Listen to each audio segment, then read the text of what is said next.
this section's on competition and educational productivity, and I think Miguel and that will move that one. Yeah, that's right. So, thanks very much for having us. Yes, what we'll do basically is I'll speak for a while and then we'll finish it up. So let me start with the introduction. Basically, this talk will summarize two papers that IGC has helped us with. One has the title Anti-Lemon School Competition, Relative Diversity and Educational Quality. And the other one is on the same topic, but it's called Incentives Writ Large. And basically, both of these papers use economic theory to think about several questions. One is, why do educational markets perform poorly often? Because one of the interesting things is that if you look at many, many countries, including rich countries, there's frequently a sense that the educational sector does not perform as well as one would like it to. Why has the use of vouchers and free entry not lived up to its promise as a way to address this? And then more broadly think about issues like, how should a school system be structured? Should it make use of private schools, use selective admissions, standardized exit exams, and stuff like that? So those are the issues that we're trying to deal with. And the way that as economists probably many of us have been trained to deal with is to, when we are confronted with a problem, is to think about how the market mechanism might enhance the performance of that sector. So the market mechanism generally is often suggested as a way to improve the economic performance of different sectors or different economies. And the notion is that firms should be free to enter basically whenever they want, and consumers should be free to buy from whoever they want. Milton Friedman was, of course, one of the most influential proponents of this type of arrangement. And in work in the 1950s, he suggested that this was a good way to basically organize education. And he basically proposed a greater role for private schools and for school choice, so that parents could choose. He acknowledged that this might have distributional implications, but argued basically that as long as you distribute vouchers, this would basically take care of that issue. And this view has been very influential, at least in many places, but certainly in the development literature. For example, here is a quote from the World Development Report, the World Bank's World Development Report from 2004, which basically thought about how can public services like education be enhanced in developing countries. It basically says poor people, as patients in clinics, students, and students in schools, etc., are the clients of services. They have a relationship with the frontline providers, which the World Bank basically started by saying at some level doesn't work, doesn't produce very, very good services. And then they said poor people have a similar relationship when they buy something in the market, like a sandwich or a samosa. In a competitive market transaction, they get the service because they can hold the provider accountable. That is, the consumer pays the provider directly. He can observe whether or not he has received the sandwich, and if he is dissatisfied, he has the power over the provider with repeat business. And what the World Bank basically went on to say is that if you could introduce more market forces and more accountability into education, then things would improve. So this is essentially a recapitulation of Friedman's view and shows how influential that has been. Now, when we look at this, we might want to ask, and people have been doing this recently, is would competition enhance student test score productivity? Was Friedman's prediction basically something that we find evidence in the data for? And in influential work starting about a decade ago, Caroline Hoxley basically said that one way we could look at this is by analyzing test score productivity. And we're using that definition here because it's basically something precise and useful. She basically said a school that is more productive is one that produces higher achievement in its pupils for each dollar it spends. For example, we might use test scores as an indicator of that.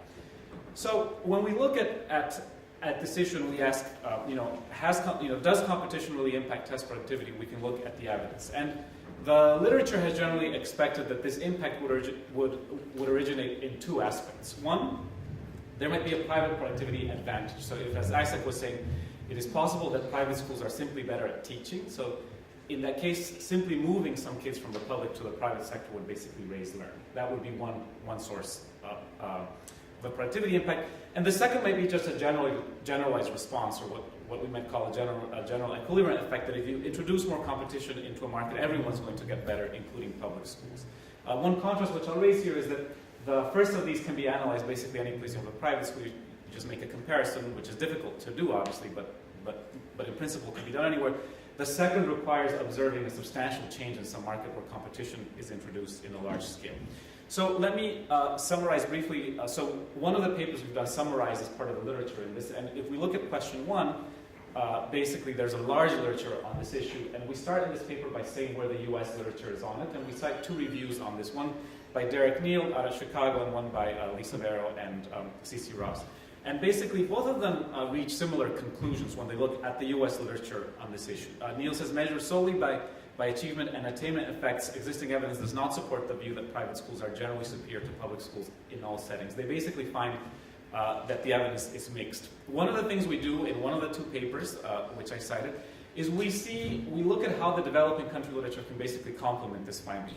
And what we do there is focus on cases. Here I'll highlight 2, the Colombian case and the case of India. We basically focus on papers that when one looks at them basically say, one says they have identification, for example, empirical identification or like a methodological rigor that basically rises to the level of being able to contribute to this US-based type of review. And so here, as I said, there are 2 sets of papers one could highlight. One, and due to the time constraint here, I won't go through them in detail. In the case of Colombia, there's a large body of work by now, or several papers by Andrews, Bettinger, Kramer, Saavedra, and others, looking at the impact of vouchers there. In India, there's a nice paper by Sekri and Rubinstein, more recent, looking at basically making comparisons in higher education between public and private institutions. I won't go through the details here. Both of these papers are online, meaning both of ours, but so are all of these, basically. But this research yields essentially a similar conclusion to the US research, meaning mixed results. On the one hand, sometimes there's evidence that private schools might perform better, might have a test productivity advantage, but this is not a consistent conclusion. And in fact, we viewed the evidence as surprisingly mixed, given what the affirmations by Friedman would have led us to expect. This is also consistent with work on the effect of attending a higher achievement school or class, even when this does not involve changing sectors. So for example, there are papers, some from developing countries, including Duflo, Dupat, and Kramer, but some from wealthy countries also, which find that there's no learning advantage to going to a more elite school. Okay, so if we ask, let's not worry about public-private comparisons. Is it better to go to a school where kids test very high?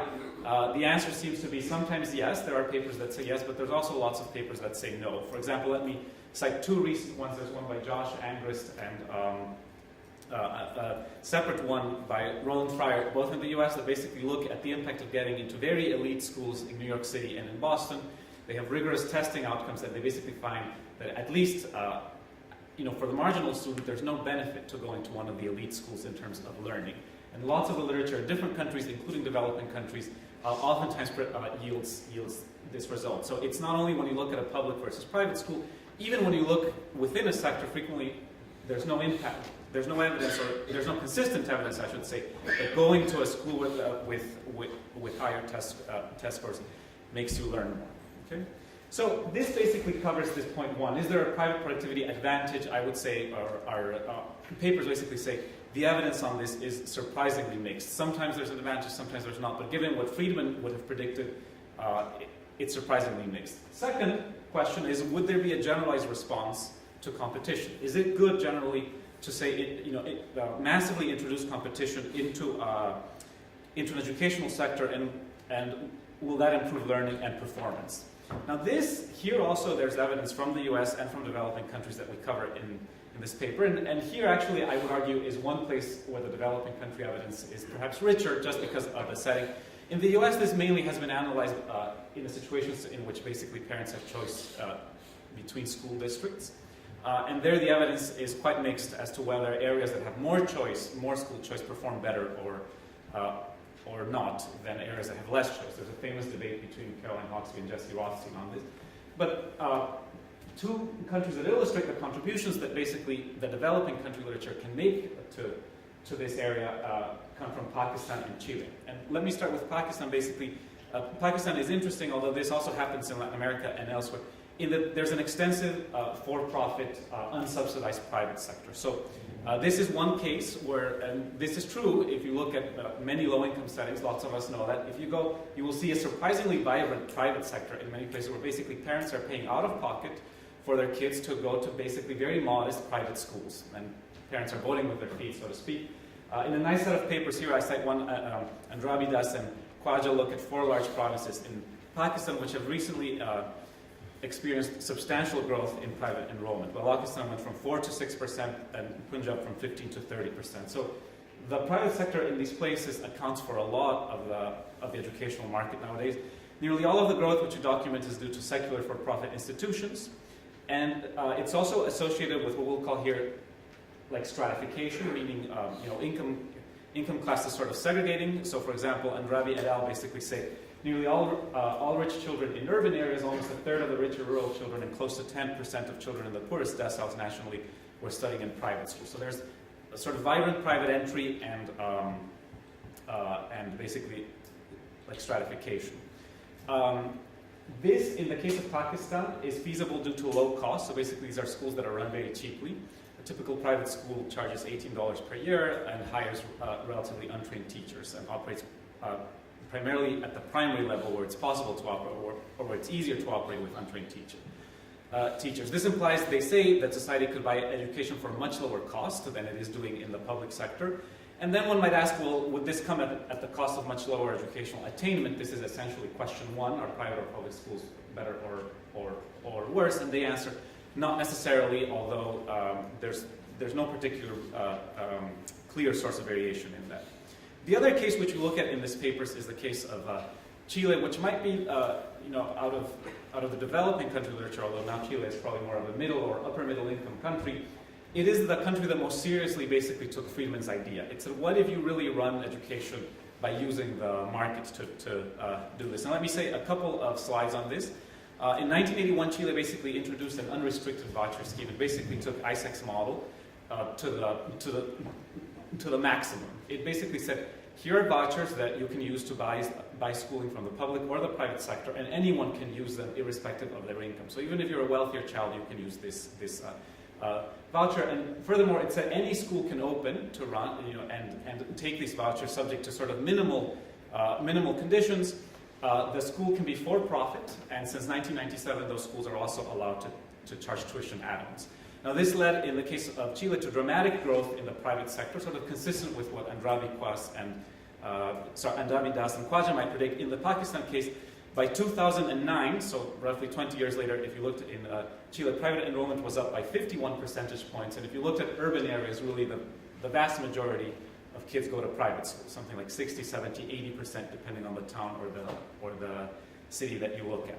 So from the point of view of choice, there's a lot of choice, lots of private participation. Now there are several papers on this, and here I'm just going to summarize a couple of them. But here there's a surprisingly also mixed impact of this reform. There are two impacts, basically. Let me say one, which is very clear, is this lots of stratification, also consistent with the Pakistan case. Basically, one of the things that happens when you let people exercise school choice seems to be that the rich sort of segregate and go to school with the rich, middle class with the middle class, poor with the poor, and this is very, very finely grained to the point that basically if a kid tells you in the data which school he or she goes to, you can essentially tell the kid's household income by that. It's basically very stratified. That might not be so surprising, and in fact might be something that lots of models would predict. More importantly, there is very mixed evidence on what impact this reform had on learning. Chile has shown little improvement in international tests until recently, which is much later than the implementation of school choice, basically. Little improvement in national test results up to present day. And basically what Caroline Hawksby or Lant Pritchett or others would call a test productivity collapse, which basically means Chile has spent a lot of money in its school sector, but can really show few testing improvements for it. So this presents somewhat of a puzzle, and I would say frequently, beyond looking at these sort of rigorous things, when you just sort of look at the political consequences of this reform, Chile is a country that had lots of success with market-oriented reforms. Its economy, it's basically taken Friedman's advice almost everywhere and had lots of success.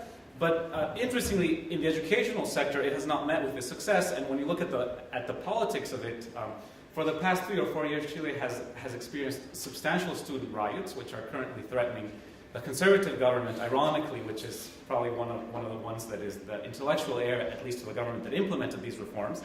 It's always hard to tell what students want, right?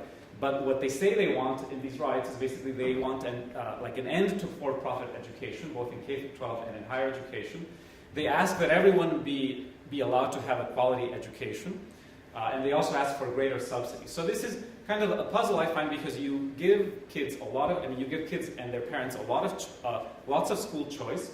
You give them vouchers that have become increasingly generous over time, and you should think that this should make everyone happy. This is exactly what we think of a market for sandwiches, as the World Bank was telling us, for example. And then what you find is that 20 or 30 years later, people turn around and say, no, in fact, we're extremely unhappy with this, and we're sort of going to protest about it. So this is all the more surprising, given, and I think that this presents a real puzzle for economists to basically think about why is it that this happened.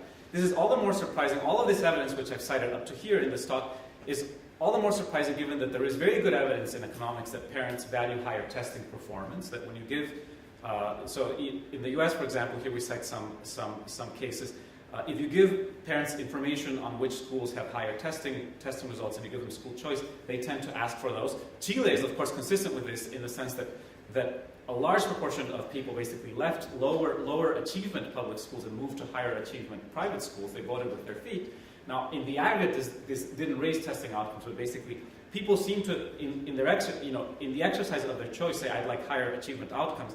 So it's surprising that basically then competition would not raise testing outcomes overall, right?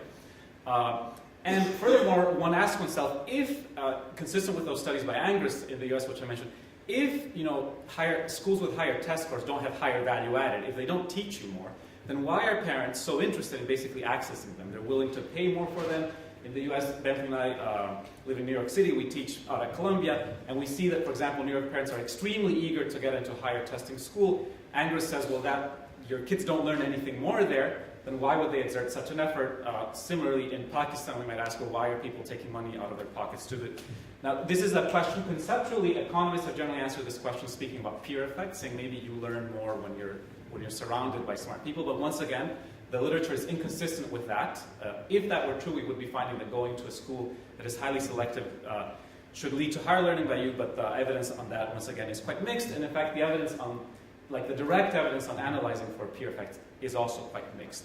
So overall, this basically presents us with a puzzle, and one expression of that puzzle, let me just restate before I hand it off to Bentley, is saying how is it that one country, we cited one example, but the prime example perhaps, the case of Chile, why is it that one country could implement lots of school choice, introduce market forces, introduce private participation, and yet end up in a result where there's lots of stratification. Second, and more importantly, test scores have not gone up very much on average.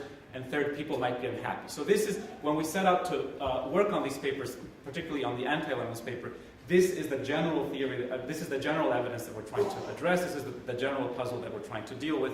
And now Bentley will tell you what we came up with, please.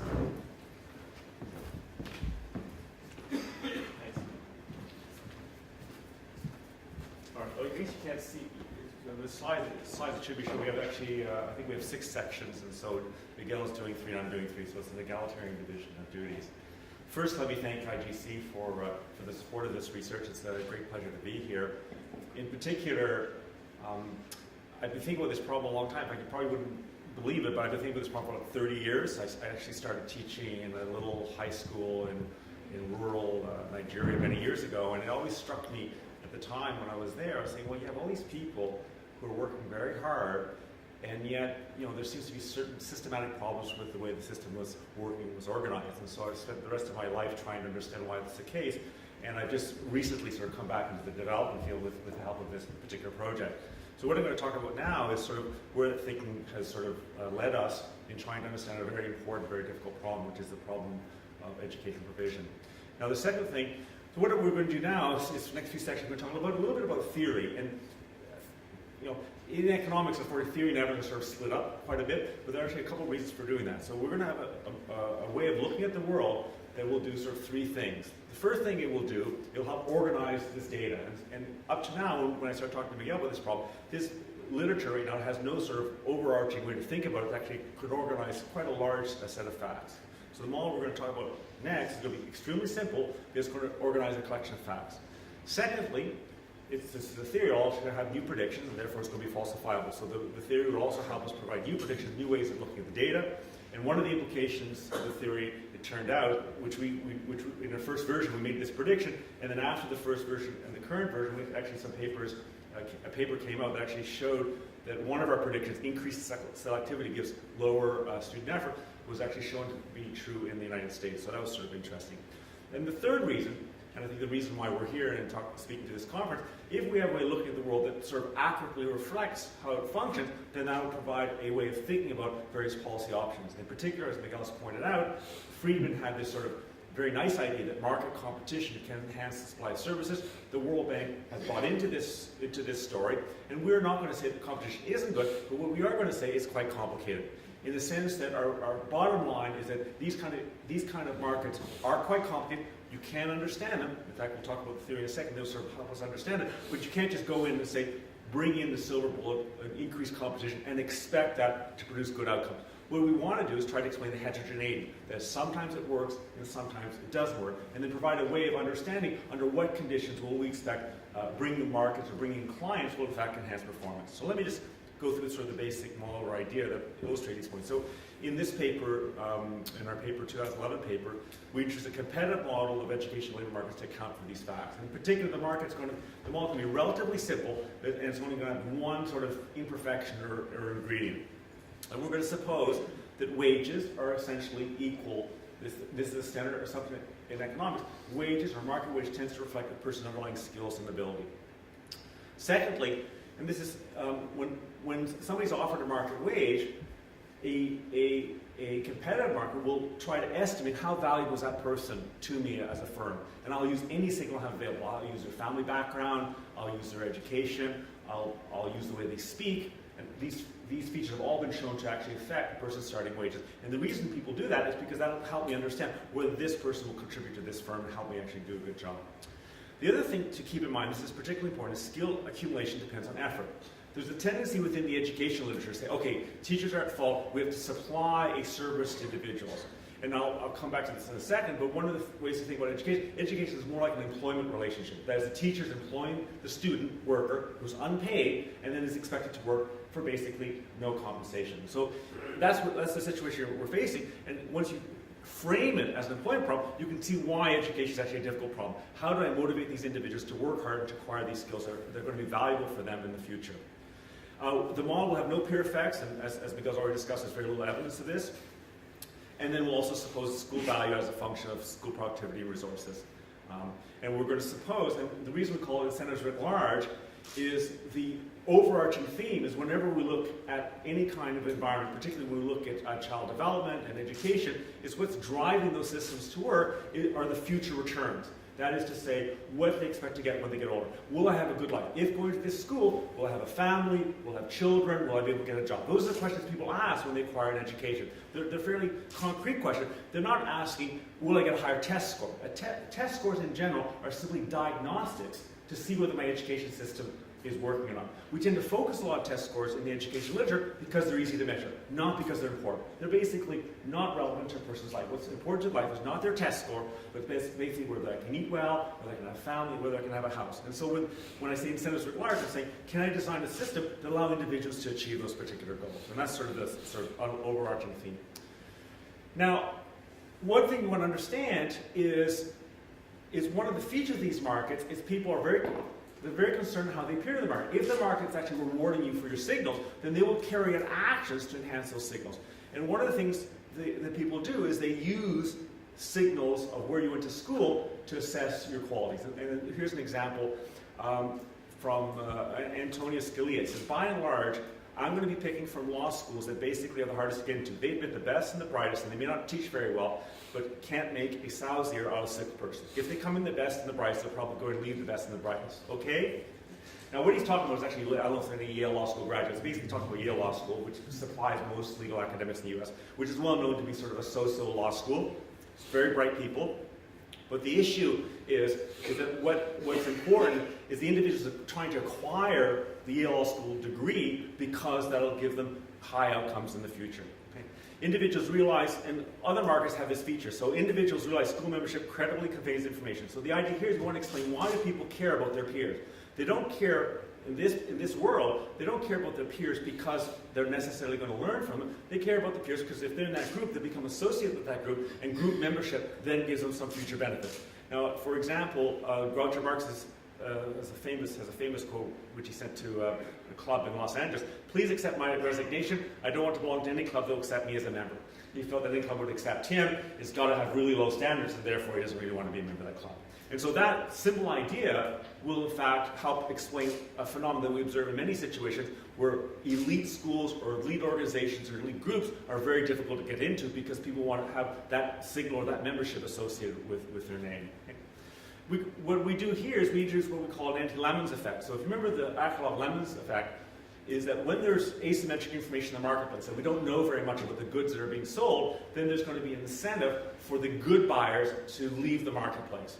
Here, what we have in the education market, we argue we have an anti-Lemons effect, which is the reverse of that.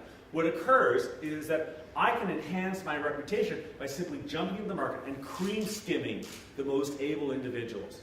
So in the sense which we observe in many education markets, in Chile and in New York City, for example, is that you get elite schools coming in, and where you start is you start at the top of the market. So when a private school comes into the New York market, or into the market in most jurisdictions of the world, they don't start at the bottom, they start at the very top. They get the best students, and then that leaves some less good students behind for them, and then they get the next group all the way down. And this we call an anti-Lemons effect. And that's going to have a couple of interesting implications. One thing it means, for example, is people are going to fight or work hard to get into selective schools, and you're going to allocate resources to signaling or selectivity rather than acquiring skills. And there's a huge debate. We live in New York City, and if you go to Amazon.com, for example, and look at the number of books that people write on how to get into New York school, how can I, what things do I need to do? So for example, in New York, it's become so bad that primary schools, daycare, pre-K schools, there's huge fights by individuals. How can I game the system to get my child into pre-kindergarten? And that's become and people spend resources and time and effort to get into those schools. Clearly, when they're spending that time and effort, that's wasted time. These are very highly compensated individuals who are spending their time to try and get entrance into a school, which basically has no value added in education per se, but has signaling value. Okay. So what this idea does, it explains why, even though measured peer effects are very small, the people are going to invest effort and time to get into selective schools. And that is going to actually result in a market inefficiency. So this anti-Lemons effect is a clear market failure that's going to cause a misallocation of resources. So increasing competition around private schools can cause a market misallocation. Okay. Now the second thing, an implication of this, and this also happened in New York City, but in many situations, is policymakers, education policymakers, always talk about value added. And so that's good in the sense that we've learned that to measure the value of the school, we have to look at the individual, we look at their scores at the beginning of schooling, their scores at the end, and we compare the two. That gives you a measure of value added. The frustration for policymakers, they think, well, if we have a competitive market and we tell people about value added, then they should just go to the schools that have value added. In fact, that doesn't occur. They always seem to want to go to the schools with the smarter kids, rather than with the schools with the higher value added. The reason for that in our model is, again, incentives writ large. What people care about is their future outcome, their future lives. Right? They don't care about value added, it's just a measure of school. So if they feel going to this prestigious school will give them a better future, then they'll go to the prestigious school, even if that school is demonstratively of poor educational quality relative to another school. Okay, so that's an important point. So the anti-Lemons suggests that we'll get a misallocation of resources, and you will not necessarily get in a market setting, you won't necessarily get the most productive schools in terms of value added actually entering into the market and surviving. The other thing that the anti-Lemons effect, the other prediction of the anti-Lemons effect is the impact on student effort. So as I said, what you want to do, I find it useful to sort of think of the employment of education as an employment relationship, and then you ask, why do people work hard? Well, they work hard because it's going to have some future rewards. Now in school, we try to create those rewards through tests and exams and selection and so forth. But it's also the case that if you happen to get into a very selective and very fancy school, and if at the end of that, you're simply going to get a job, and a good example that people often use is, for example, University of Tokyo. So you go to University of Tokyo, that basically is very selective, it's very difficult to enter, that basically guarantees you the nice job in government and so forth later on. What happens is effort during the few years of study actually goes down a lot. And so people feel that in that situation, people just don't work very hard. So an effect of this effect is that when I say you're really smart, then that reduces the incentive for you to show that you're really smart by working hard. And so individuals that are highly selective can have a negative effect on effort. And there's a recent paper, which we don't cite here, by Babcock and Mindy in the US, that actually shows that in the United States, where higher education has become increasingly selective over the last 30 years, we've observed an actual about a 40% decrease in student effort. Student effort has actually fallen over time as selectivity has gone up. Okay? So, and I'm just going to reprise this point, and what we want to do as the next step is, why did Friedman's prediction fail? And the point is education is a complex good. It's not like a samosa. There's no well-defined notion of education as a product. Students are more like employees than consumers, and they're motivated by long-run returns to education. And so, consequently, the policy prescriptions differ from standard market-based principles. And here's an idea, and I actually have a paper in the JL on this, is whenever we're looking at asking how the market is going to allocate goods and services, we have to have a well-defined notion of what is a good. A good, when you have goods, and what I mean by good is cell phones, food, that are well-defined, that markets actually work relatively well. We can go to any third world country, developing country, and find lots of cell phone use. Those are well-defined products. We know a good cell phone from a bad cell phone. If it doesn't work, we can bring it back and get it fixed. Those are well-defined goods and services, and in fact, we observe lots of production of them, and we observe markets working relatively well in all countries of the world for cell phones. This is not true for education, because education is not a well-defined good. What do I mean by good? A good is well-defined, is that after I supply it to you, you know whether it performs or not. If it doesn't perform, then you can ask for some kind of remediation. You can either ask for the good to be replaced, or you ask for some monetary compensation. In the case of education, after you've received a year of education, what is the performance? How do you measure the performance of educational output? It's extremely hard to measure. At the end of the year, you can't say, okay, you've breached your obligation to supply me with a certain level of education services. All you've agreed to is to be able to sit in a class with a teacher for the year. It's extremely difficult to define precisely the level of education you receive. As a consequence, education is a very complicated market, and you cannot use sort of simple legalistic solutions to supply high-quality goods. And in particular, simply saying markets will supply high-quality goods, it doesn't follow logically from market competition to high-quality goods in the case of education. Okay? So how would we define, there is actually a recent case, just last year, somebody tried to sue a school for providing low-quality education, but I actually don't know of any successful cases suing for the supply of low-quality education. Right? That's not true for goods and services. We can talk about, in particular, healthcare. One thing is distinguish healthcare from education. In healthcare, we can define the level of goods and services. It's a better good. And there are many, many cases in the U.S. where people sue doctors for providing substandard care. So what I want to illustrate there is that education and health are two complicated markets, but they're fundamentally different markets in terms of how you regulate and how you actually supply those goods and services. Okay? So I've already mentioned this point, that the student employees are required to attend. So just think of education. You have to go to their regular hours, you expect to study, work hard, and you're regularly evaluated by teacher employees. Okay? So in a sense, what's going to motivate a student is something else other than compensation. It's going to be the long-run benefits from education. Okay? Now, another thing to keep in mind too, when we're thinking about schools as an employment relationship, and why it's hard to do this, we know, as economists, if you have a firm and you can't fire your employees, you're required to employ them all, then you know it's going to be hard to get performance from them. You also know that if you can't reward them, it's hard to get performance. So here a school is in a situation, a public school, is you have to employ everybody, you can't fire them, and you can't reward them. So why in the world would you necessarily expect good performance? And so I just want to illustrate how hard it is. And we do expect good performance, and one of the nice results of the previous paper was illustrating the effect of vocational training, which has a direct impact on you getting future employment. So I think we need more of that kind of work. Okay, so let me talk a little bit. So when we think about the world like this, what are sort of the policy implications? I just argued that education is not like a regular good and service. So therefore, how do you supply good services? Okay, our analysis suggests that school performance, that first you recognize students are more like employees, and that what's really important is students have to appreciate or see or anticipate there are going to be future rewards from the current effort. If there isn't any relationship between effort now and future rewards, we shouldn't expect them to actually work very well. So as John Bishop has actually been making this point for 20 years, he said in brief, if students have no future, then no matter how good the school, they will not drink from the fountain of knowledge. They won't put the effort necessary to actually come in. Okay?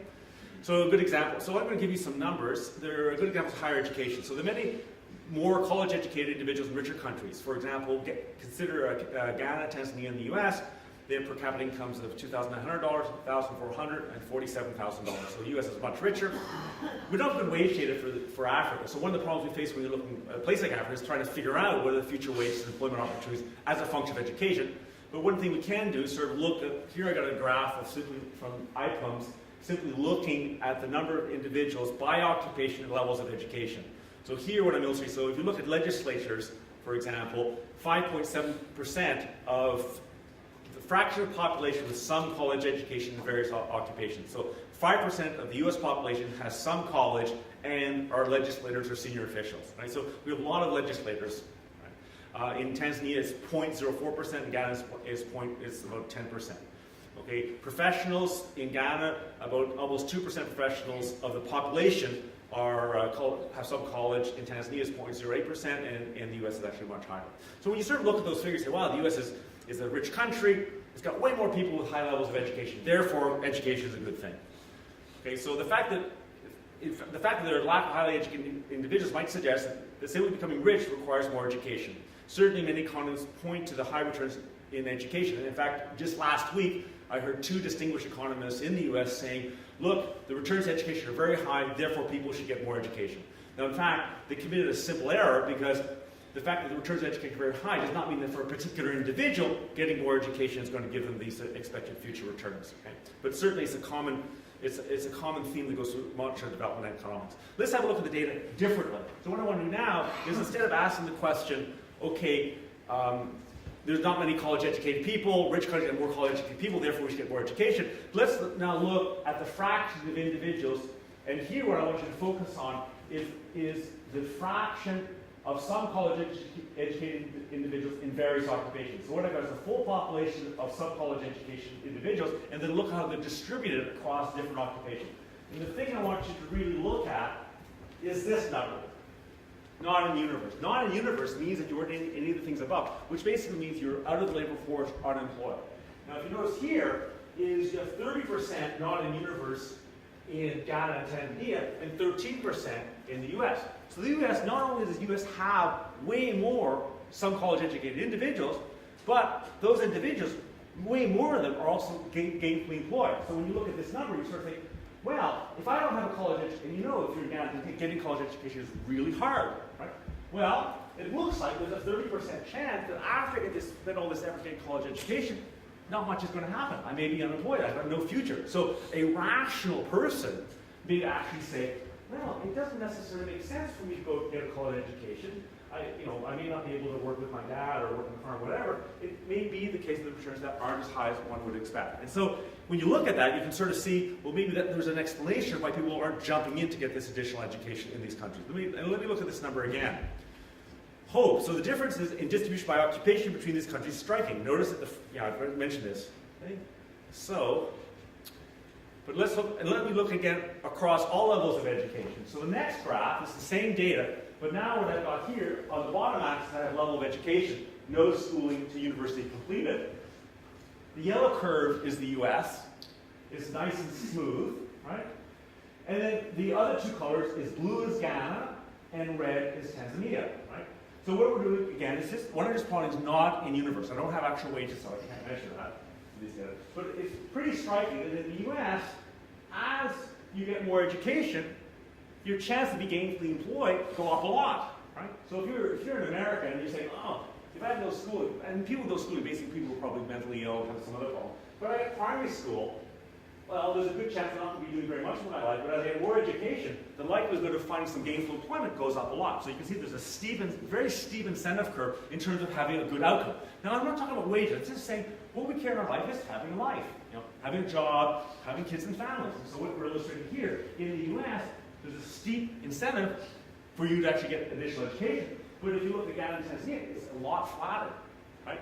So the sort of, if you just look at people down here, I mean, here there's a lot of people who are in those various categories, but as you get more education, it's relatively flat. So in a sense, when you look at these poorer countries, the likelihood of you going to gainful employment of some sort isn't nearly as steep as it's in the US. So in some sense, from an incentive perspective, the desire for these individuals in this situation are rational, are looking forward in the future, say, well, they're not going to see as much gain from education as they would in the United States. So I think those are striking. And in a sense, the message is going to be, if you want to, in some sense, get things moving, you've got to get more pull and more benefits at the other end to get people going. And I'm going to stop there and let Miguel do the conclusions. So I'll wrap up. So I think we're still on time. Yes. So just to wrap up. So what are we basically saying here? What we're basically saying is, if you want an educational sector to perform well, then two things have to be true. On the one hand, basically two agents have to want to work. The school has to want to generate value added, and individuals have to want, as Bentley said, to exert effort, right?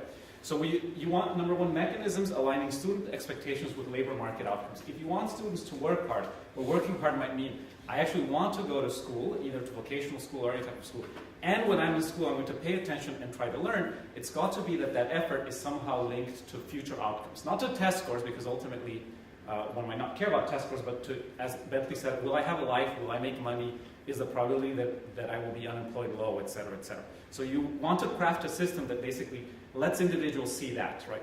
And then secondly, number two, you want mechanisms aligning schools' reputation with their value added.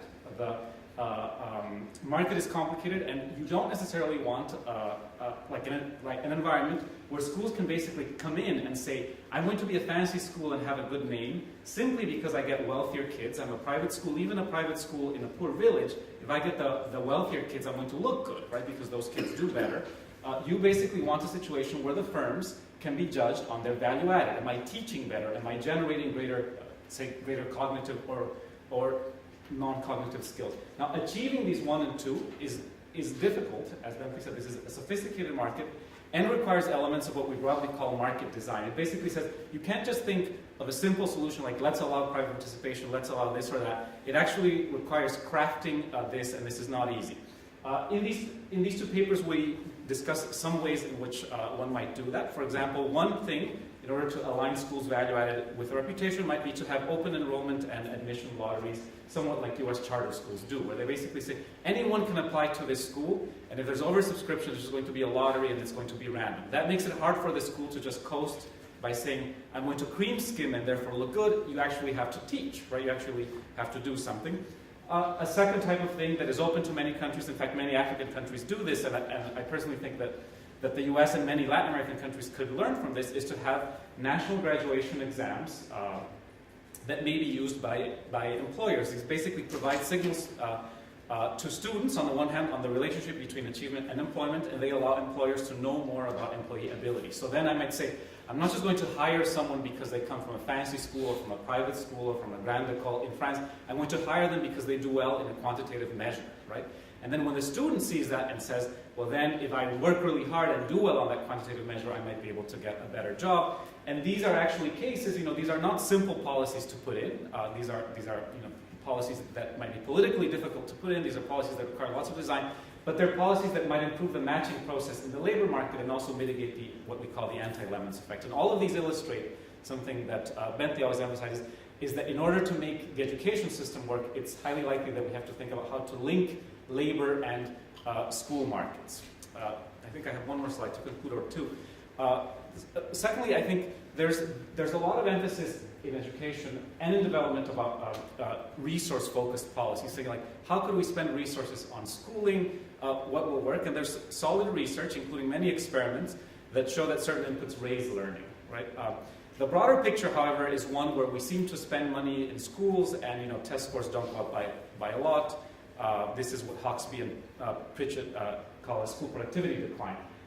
And what we say here is resource-focused policies may lead to greater value added, but they may disappoint if the broader incentives are not fixed. So we can do, one way of putting this is basically we could do all the experimentation we want and test whether this input is better than that, get cost-benefit analysis. But if we don't have the incentives for schools and for students aligned well, that may ultimately not give us very much. Put it more broadly, when I look at development, for example, last week I was at a talk. Let me name names of luminaries. There was Abhijit Banerjee, Esther Duflo, and Jeffrey Sachs, and they have very different views. Banerjee and Duflo on one side basically saying, well, things will be better and we'll find out what to do if we can experiment a lot. Sachs, on the other hand, was saying, certain interventions like improving health might be very important, and then everything will be better. But what we're saying is those, there may be elements of truth in each of these, but when you think of a particular industry, education, and you think about how to make that industry work better, things might actually be a little bit more complicated than that, because broader things on the margin might not work if you don't have incentives in the industry, right? And this is partially a critique of Friedman, but we very much come back to Friedman in saying individuals respond to incentives, and you have to figure out basically how to get those right. If a market aligns those correctly, then that market is going to work very well, and that's basically what we do. Let me just restate what we said. Education is not, like Simone said, it's not a simple market like a market for sandwiches where we can trust the market to work well. There's an anti-lemons effect. Schools can build reputation by choosing students rather than by raising their value added. Student choices and incentives are guided by past experience and individuals with similar test scores and backgrounds, so students have to see a return if things are going to work. It's therefore going to be very hard to get an educational market to work well, and not surprisingly, poor and rich countries everywhere are often frustrated by this, right? Government can actually help do this, so as policymakers, we have to say there basically is hope in this. It's just going to be very hard, and it might require linking labor markets and school markets in different ways, basically. And that's our message. Thanks. Very interesting talk.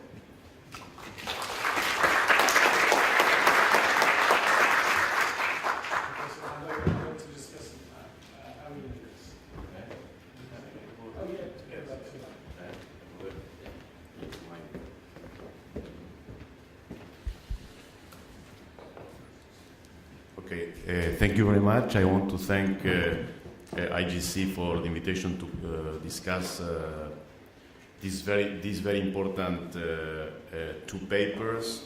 I think that the job done by Bentley and Miguel they are very well known with its scholars on the topic. I think that the topic deserves, I would say, has a huge potential. So my comments will be I would say split in four parts. First, I'm going to organize myself and to see what were the 5 points made by the authors in the two papers. Then I'm going to also, and coming, those papers have a strong the Chicago school flavor, and that's normal. They have a Chicago school flavor, even if you have been harsh with Milton Friedman, because it was a school in which human capital came into the mainstream of economics, with not only Friedman by T.W. Schultz first, then Jacob Minzer studied in Chicago, and then I'm going to mention also Jim Coleman, Ed Glazer, others that can contribute to. So I will talk a little bit about where are we coming from and why choice might not be such a bad idea after all.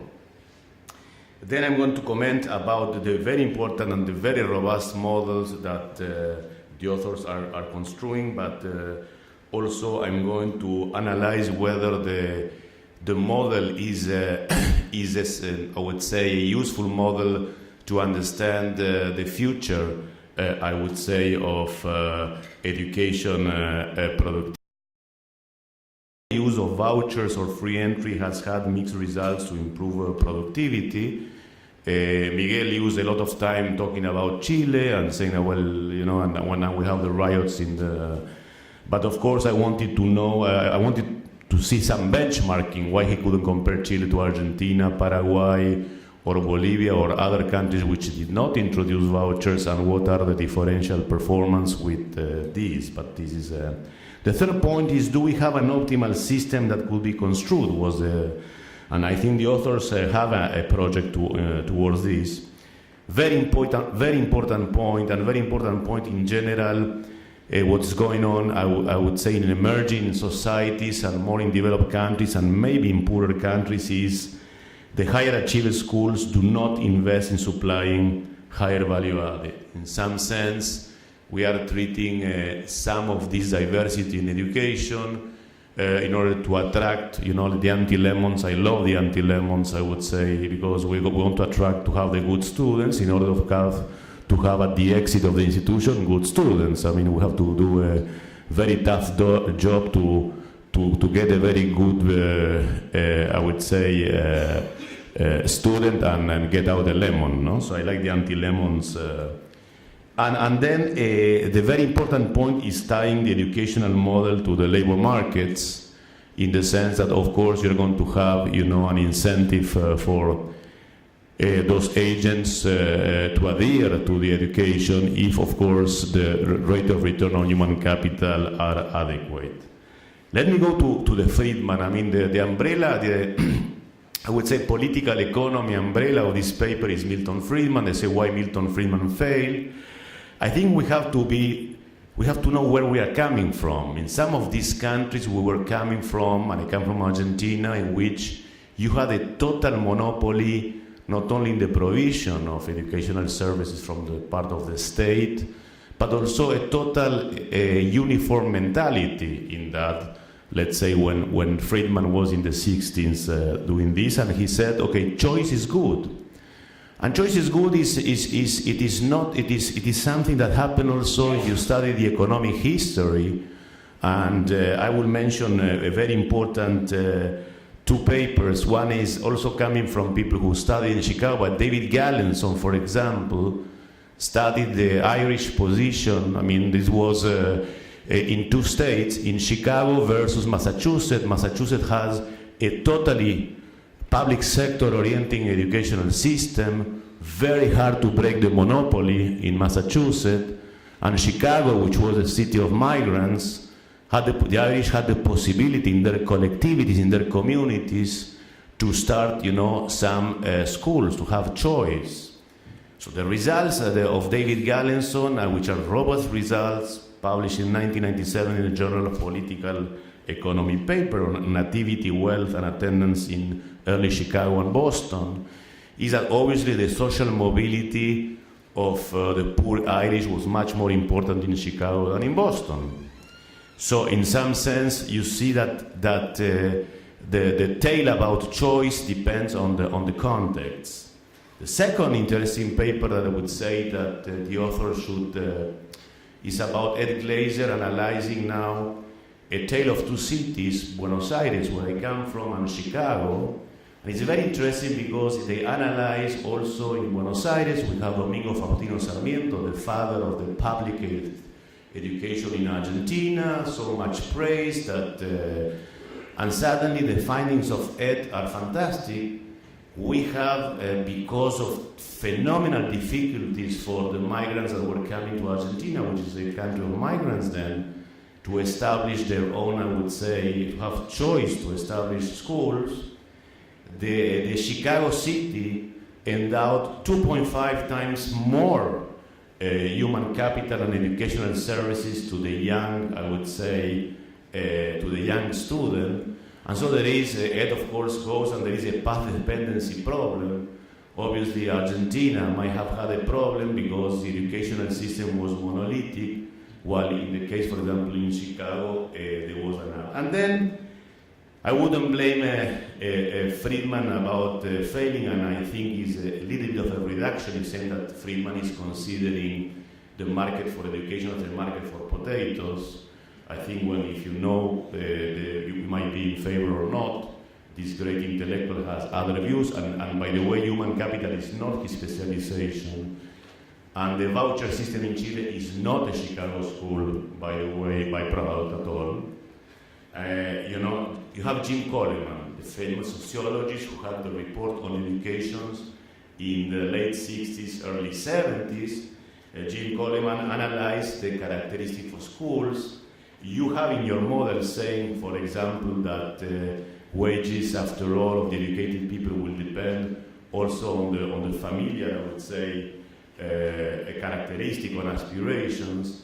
But Jim Coleman is one of the first who analyzed the importance of breaking with the monopoly and with uniform thinking in there, and he was prone for choice. The other thing that I want to mention is when you are analyzing testing and you are analyzing that the results for choice, I would like to have a counterfactual about what would have happened with the public sector even if the private sector could not overcome the quality? I mean, did the public sector improve the quality just because of competition, just because even of things that are hedonic, like proud, you know? I mean, what would have happened with those public sectors which had a monolithic thinking if even those totally imperfect, I would say, entities, which, that they are much doing clubbing in the sense that they invest much more in trying to admit the good students and invest very little in value added. But what is the counter? It's very difficult, but what would have been the counterfactor? Well, you can have countries that provide for counterfactors. The ones who did not, by the way, adopted those, and Chile has performed. I mean, Chile surpassed Argentina, even if the PISA, I would say, records for Chile are not fantastic, but you will see that Chile destroyed, I would say, even Uruguay, Argentina, and Paraguay, and all of Brazil. I mean, if you do this comparison with this voucher system, in spite of having the students in the streets who are might be in the street for totally other type of political factors I'm not going to analyze here. So I like very much the model. I think there is a huge problem in the US and a huge problem in the emerging markets with this structuring of the schooling. I fully agree, in which you are investing in, I would say, in marketing to get the good students and very little in the production process of educating individuals. So I like that. So let me go, because I'm out of time, but let me go to some of the other thing that I want to mention is that in terms of policy recommendations, be careful when Friedman and one thing is to have a monolithic public sector, and the other thing is when you're analyzing very poor countries, that public sector is very limited, and you need complementarities eventually, by the civil society, or even if it's a very incipient civil society. You are having in your policy recommendations also, I think the model will be much more enriched. I know we talk about this, the price theory model, which is robust. It's a beautiful paper, and I recommend you to read the two of them. Very tough appendices, and I recognize, but they are very robust, they are on target, and but I would recommend saying that maybe the African countries, maybe Southeast Asian countries are in exactly the same situation. And in the 19th centuries, we had this incredible urbanization process in the Americas or in South America, in which the central governments or even the municipalities couldn't in some sense provide or endow these new entrant migrants with the typical standardized public education, and so those coalition of let's say of migrants were starting, their type of school. The other thing that it is interesting, it is because of this stratification, there is something, the stratification with the reverse stratification. What I see in India is that what you see in the poor populations or in the people who are in the service sector in Delhi or in Mumbai, they are the ones starting or trying to attend confessional schools. In Pakistan it's the reverse. They try to attend laïc schools because the republic is becoming a little bit more confessional, the public sector. But what you will see is exactly what you are saying. In the lower classes is where there are those aspirations to, in respect to the labor market possibility. They know that by learning English and reading and writing is a very important asset. And let me tell you, 90% of the people with whom I can talk, sometimes even with science, because not all of them speak in English when I'm living in India, they are all sending their children, they know that education is fundamental, and sending to more private schools. And the public sector is much more, except for the urban areas and some intervention analysis, okay, that there is much more elitist. So I would in some sense qualify What I'm saying is, be careful, because it will be very interesting for poor countries. Choice is very important.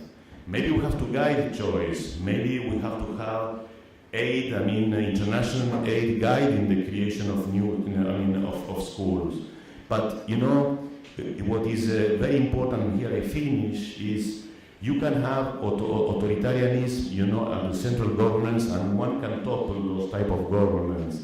But it's very difficult to topple uniform thinking in education. And the most important thing is the diversity in education, and of course, to have a means of payment. The distribution and issues are a very important matter, and I think that is where the voucher system has a problem.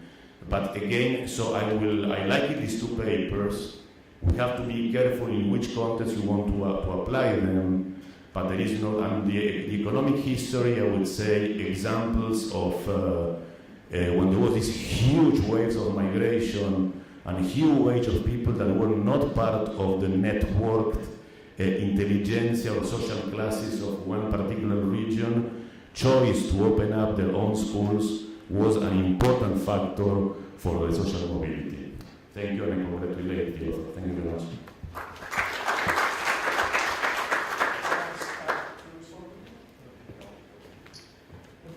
Thanks very much, Jerry, for a very rich set of comments. We really appreciate them, and we'll use many of them. I will talk about only one thing, maybe because there's no time. But let me mention something which you mentioned, which I think it's and I've gotten this very reasonable comment many times, that maybe this set of ideas might be more relevant for a wealthier, highly educated race. And certainly lots of our examples, for example, that you mentioned Yale Law School, which is the most elite law school in the US, and I think that's about that. Now, you also mentioned, confessional, you mentioned during the break, Catholic schools in India, right? So I'm from Bolivia, and when I go to a poor neighborhood out in Bolivia, which has actually, is one South American country with income levels which are comparable to many sub-Saharan countries. If I go to a poor neighborhood, I will often see parents lining up, right, in order to get their kids sleeping 2 or 3 nights sometimes in front of a Catholic school, which is state-funded, right, but that is allowed to operate subsidized, basically.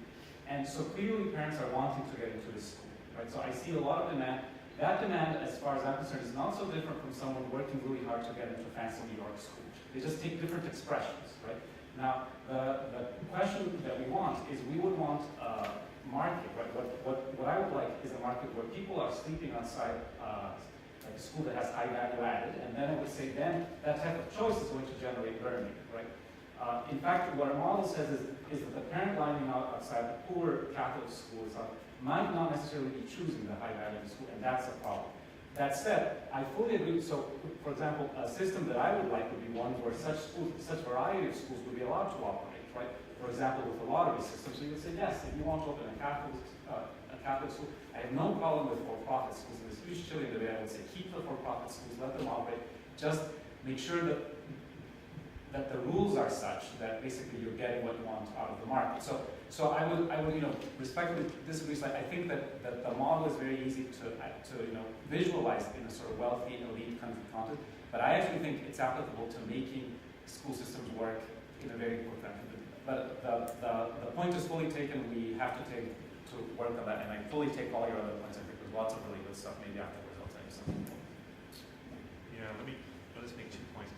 Yeah, thank you very much for your comments. They're great, and I think all of us, I think one point you made, which I think is kind of important, is that basically it was a lot of work to simply understand that the way we want economies to look is a mixed market setting. So I think that was a big, so we did go through a lot of trouble going from, I guess the time frame I was writing was sort of fairly close after, we saw communism around, so we're moving from a system where markets were informal to saying, look, markets are central to any well-developed economy. So I think we're past that. And so I agree with you that he's trying to make this sort of more important point, but now we're in a situation where we're in market design world now, in the sense that we accept markets everywhere in the world, but what we know is they don't work perfectly. We want to understand how they work and how to make them work a little bit better. In terms of the overarching theme, I think whether you're talking about a developing economy or a developed economy, I think the link between education and the labor market, when we look at the data, they're closely linked. I think that's an idea which people sometimes forget. And I think that's, nothing don't forget is if you read, I reread Card's thing, people know it's important, but it's tactically very difficult because as a data exercise, it's really hard to work on. So in a sense, it's much easier to collect test scores, PISA scores, for example, than to link labor market outcomes to educational outcomes. We're trying to do that right now, but it's really, really hard. And basically, to survive as an academic, we have to publish papers, and with no data, we can't publish a paper, and so high people go where the data is. That said, I just want to make, one on the Coleman. Okay? So Coleman did the Coleman report, which basically brought us busing, and that's a very important example for a couple of reasons. First, Coleman's, one of the top-notch econometricians. He correctly identified the effect of taking a kid from South Chicago, putting them in northern suburbs, and finding that would improve outcomes. Then he went from that well-defined experiment to then this huge public policy experiment that was a disaster. So essentially, what we've got is when we do experiments, you can't. The external validity is a difficult exercise. And so one of the things we're trying to do here is create an intellectual framework which will allow us to then have better external validity. And so in some sense, you can't go from experiment to policies without some intellectual framework. And I think the existing models, the peer effect model, which is most popular, there simply isn't much empirical support for that. So I think that's sort of. And then I had one. My final point, which I think you need in the developing economy, and I think one of the things one has to keep in mind, and if you look at U.S. development, for example, when you have lots of immigrants who essentially weren't very wealthy, is you need a pathway for an able, not rich individual to get future rewards. And so in some sense, part of the development exercise is how do you find all these people in these neighborhoods who are not wealthy? So if you go to San Paulo or there's this huge rich middle class. But some kids in the poor neighborhood, what's their pathway out? So in a sense, one of the motivations here, we look at in the US, for example, Harlem, there are a lot of bright kids there, but they have a choice. If you're in Harlem, you can go to a local public school, you have no future, or you can work at the local drug game. In my corner, there's a drug market literally in New York across the street from me, and if somebody's good at numbers, well, they're going to be the guy who's going to take care of the numbers and going to run the local drug sales for his neighborhood, right? He's very skilled. That individual could be doing something more productive, but when he's looking at the future returns, if he goes to a lot of these schools, not much there, so he ends up doing the drug trade. So drug or illicit activity are all economic activities, and people are making these cost-benefit analyses. It's this huge problem in many areas in developing countries. The fact that people are choosing activities, Somalia with the pirates, and sort of. These are all able individuals. When I see a pirate organizing, going out and taking a boat, that's a complicated managerial exercise. That individual should be running a business rather than going out and basically acting as a pirate. And I think we need to think about how to get the essential for that individual away from piracy to some other activity. And that's sort of generic, but I'll stop there. Okay, should we just take a quick comeback from me and discuss? You want to say one more thing, and then we'll take some questions from the floor. Yes, thank you. I was puzzled. One of the recommendations you give that I was very amused, and I think is to have this open enrollment or lotteries, no? And which I think is very interesting. Of course, politically very difficult to be palatable. However, there is one interesting thing in Italy, in the higher education system. I'm an Italian here. That the professors, if they want to be after they graduate and they come from the PhDs, they are assigned to the public system university by. So it will be very interesting to see whether it is a different, but because you talk about the employee relationship, it will be very interesting to see what was the impact of that in the quality of Italian universities. Whether this in relation to the previous regime, because it was installed 14 years ago. So I want to watch it. I was very amused by that, and I think politically, I think it would be very, very difficult to implement. Okay, so who'd like to ask a question? Let's accumulate two or three. If there's one, two, is that one over there? No, one there. Thank you. Fascinating paper, I have to say.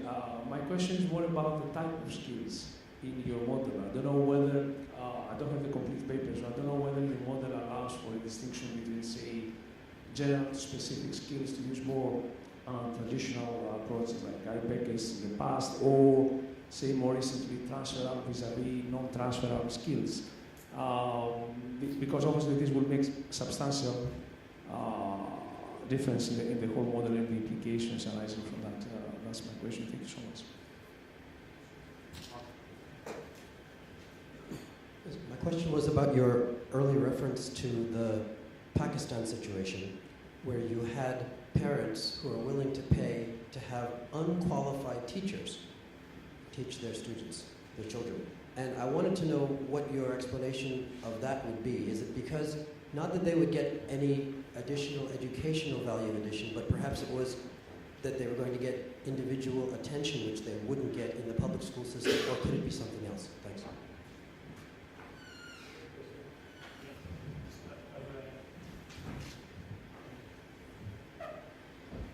Thank you. Really got me into thinking about education. And since I have a project on this, so it's really helpful for me to frame the problem that I have in the light of the stuff that you have talked about. And I'm sure I'm missing some stuff of this, so I'll just have two questions and you can kind of clarify. So if I look at the data, probably I'll find that, for example, the first bullet point, anti-lemon effect, the schools that are actually building out of reputation probably also spending a lot on the input, and they probably have better input. For example, in the USA, or the private, there are not many private schools. Like I studied in Chicago, so I know about the Naperville school district, which has very good school, and they also. So there's simply an interaction effect. So they're building a reputation, but they're not stopping there. So really also spending a lot on value addition. And I think if I take like a cross section of school, I'll find that positive relationship. And the other thing is, so I'm from Bangladesh, and I see people are actually spending a lot on increasing test score as well, right? So test score is it's a key to like probably better life as well. And the interesting thing is, so they will put their, the parents will put their children into better school, which is very hard to get at. Then they'll take them to some other place for very high intensive coaching, which will increase their test score, which is like value addition. So I think that's interaction effect, like reputation and the value addition in that, like within that peer seem to enhance that value addition as well. So probably that's why we see this positive relationship. So I just like wanted to know a little bit more about what's your take on that. Thank you. Should we take one more? So the last question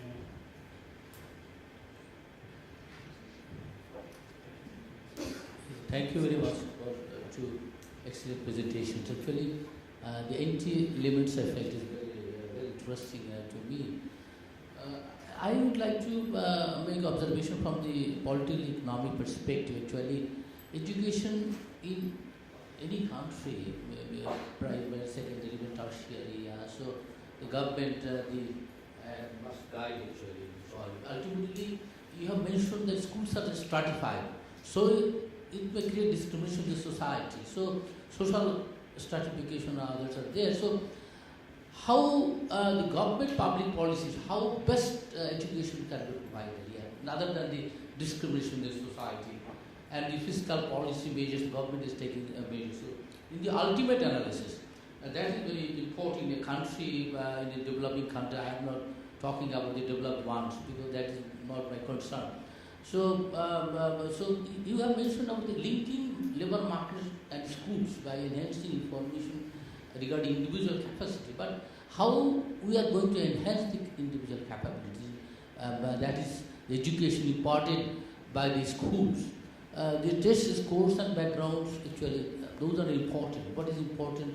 Investment in human capital, and that is obviously the government's important role in developing countries. Thank you. Okay, I guess I'm going to do 1 and 3, and Miguel will answer questions 2 and 4. So, in terms of the general versus specific capital, that's a really great question.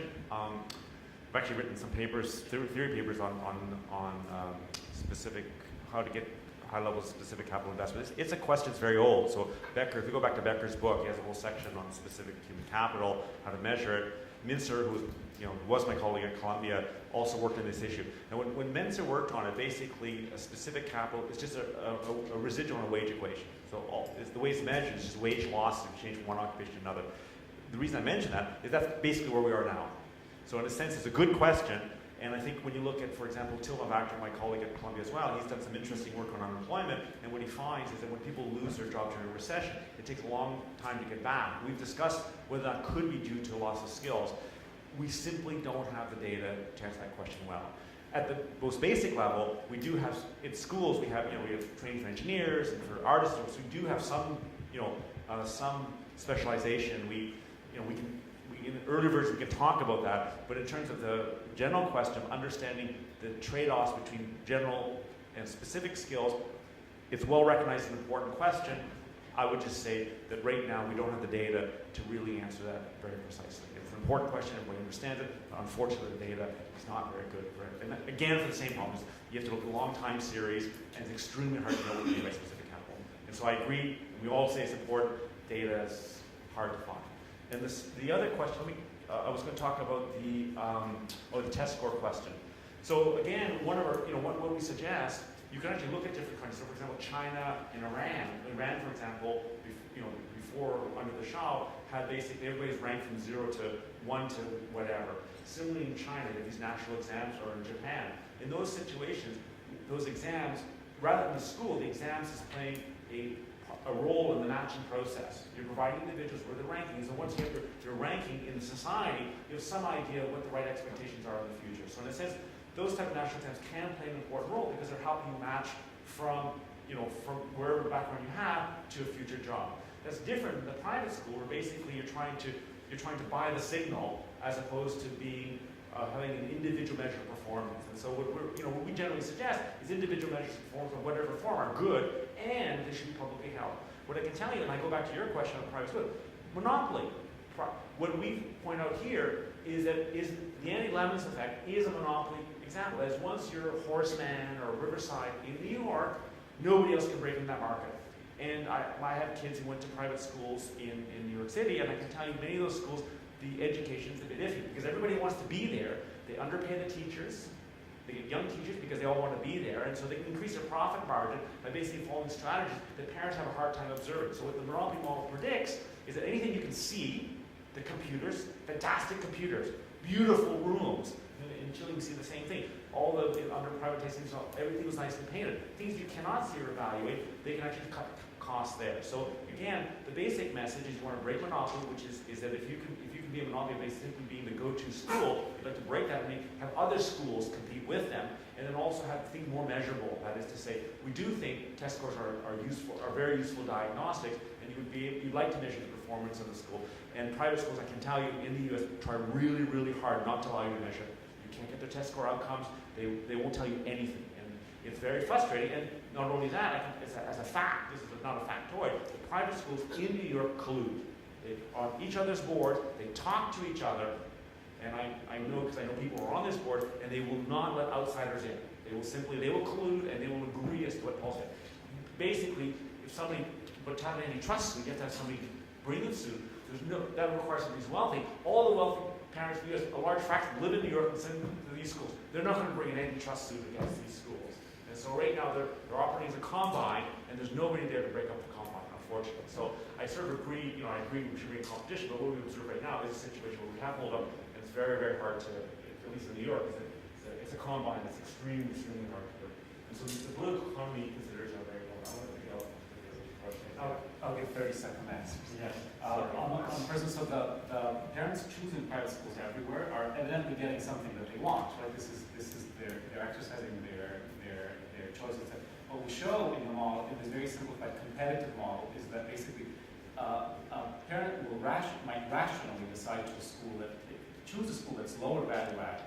Right? So if I told someone you can get into Yale Law School but you'll learn nothing, which is what the judge basically told us, that person will say, I still want to go there because then I'm pooled with sort of talented people, and then the market will think I'm very talented correctly, right? And that'll help me get a job. Now, what parents might be getting are all types of things like like a religious orientation. And they basically are getting something. I don't know what it is the short answer. But what we would like as policymakers is that they get something that ultimately leads to higher human capital, right? And then, that's not guaranteed if we just let the market rule, basically. And then the other point I think is that what we want also as policymakers is for basically students to see a relationship between their effort and sort of labor market outcomes. And I think it's easy for us to say labor and education markets should be linked. From a development policy point of view, it's very hard. We know the U.S. right now has a major unemployment problem, right? It's very difficult to fix. And And what we often hear, or when I talk to people in developing countries, parents, they frequently say, I want jobs, or I want my kid to get a job. Now, it's much harder as an education economist. I sort of say, well, I don't know how you create jobs. I'd like to have more firms, more productivity. This makes it clear, I think, what a challenging problem it is. It might be very hard to improve education performance unless you sort of make labor markets work well. We raise a number of, like design issues, but then there are other issues, like if you have an unstable macroeconomy, there might not be growth, and you won't get jobs. So basically, it's a complicated problem, but also I think gets back to this issue that silver bullet, one-stop solutions are going to be hard for education or for development generally, which is not use. Thanks. Okay, thanks very much. That was a really excellent session, and I think we should thank all participants, the speakers, and the discussants in the usual way.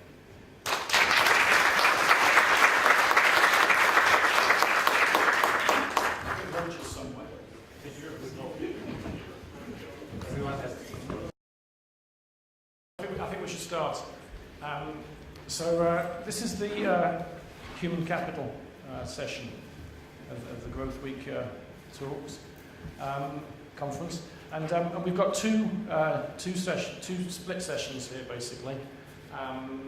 The way we're going to operate the session is to have the speaker talk for 45 to 50 minutes. We'll have 10 to 15 minutes discussion, and then we'll open up to the floor for questions. We'll take a 10 to 15 minute coffee break halfway through, since we've got a 3-hour session, which is quite long. And so let's begin with the first one. And so the first section we're going to have is about vocational education in Kenya. And Isaac Mabiti will give the presentation.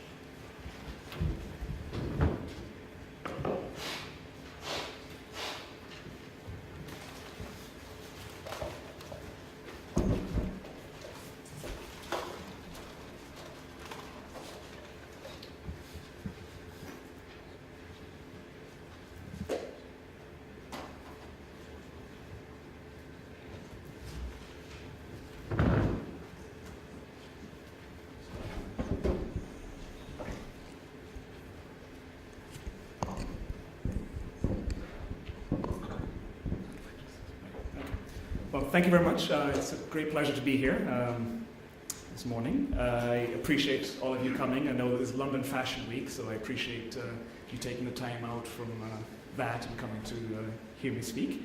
So I want to give some work on vocational education in Kenya. So this is joint work with Joan Hicks, Jonas Hort, Michael Kramer, Jamie McCasland, and Ted Miguel from Berkeley. Okay, so just to give you some motivation and background, I'm not sure if I actually need to do this in this audience, but I think what we've seen over the past number of years is, youth unemployment is really a major economic and social problem, and it's really become sort of a major policy concern for a lot of governments. And when you look at the data, just some more aggregate data across the world, actually, youth account for about 60% of unemployed, and what you're seeing is that youth also face high poverty rates. So about 72% of adolescents live on less than $2 a day. And when we look at Kenya specifically, what you see is youth. Well, it is a growing youth population. So youths are currently about 30% of the Kenyan population. It's growing. And when we look at some survey data, we find that about 21% of youth, 15 to 29, are actually unemployed, and a further 25% are neither in school nor working. And technically the term is they're just lounging or tarmacking. That's the term they use in Kenya. And one of the things that I think has really sort of made this very salient for policymakers is, at least in Kenya, was sort of how the consequences of these, which were actually observed during the post-election crisis, where a lot, where sort of people sort of saw the youth unemployment sort of really being linked to the violence. So a lot of the youth who were involved was sort of underemployed youth who were sort of participating in the violence. So it's really become a major issue. And when you look at sort of other data sets, you'll see that labor skill scarcity is actually cited as a major barrier to growth and productivity by firms. So about 20% of firms in sub-Saharan Africa are going to cite this as a major concern, 40% in Middle East and North Africa, compared to only 10% in OECD. And another thing that's going on that's quite interesting is sort of the recent implementation of Education for All initiatives, which have sort of removed fee barriers throughout much of many African countries. And that's really increasing the demand for post-secondary schooling. So a lot of times, with a fixed number of seats, how do you deal with this growing number of kids who are actually locked out of the formal education system? And so, in this environment, I think what people have actually thought of is, vocational education could actually be a nice path to actually, give an alternative path to some of these kids who are locked out of the formal education system, give kids who sometimes drop out a second chance, and also be a path to actually provide youth with employable, marketable skills. Okay. Now, when we look at the evidence, a lot of evidence actually in terms of sort of large-scale rigorous evaluations, that mostly comes from developed countries, the US, Europe, those regions. And we have some from developing regions, like mostly in Latin America actually. There's very limited evidence in African context. There is some work, in addition to ours, by Mushfiq, Barak, and others in Malawi, and also some work by Bandiera and co-authors in Tanzania, Uganda, and South Sudan. But it's actually quite limited in terms of rigorous evaluations of the impacts of vocational training.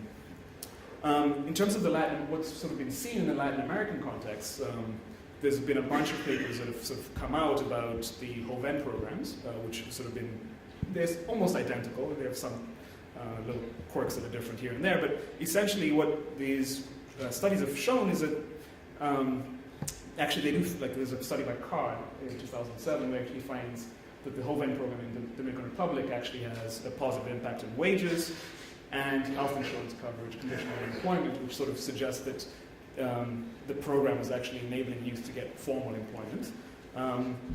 But overall, the impacts were sort of small and moderate. But these programs are basically 3 months of training with 3 months of an internship, essentially. And a few program twists here and here by country.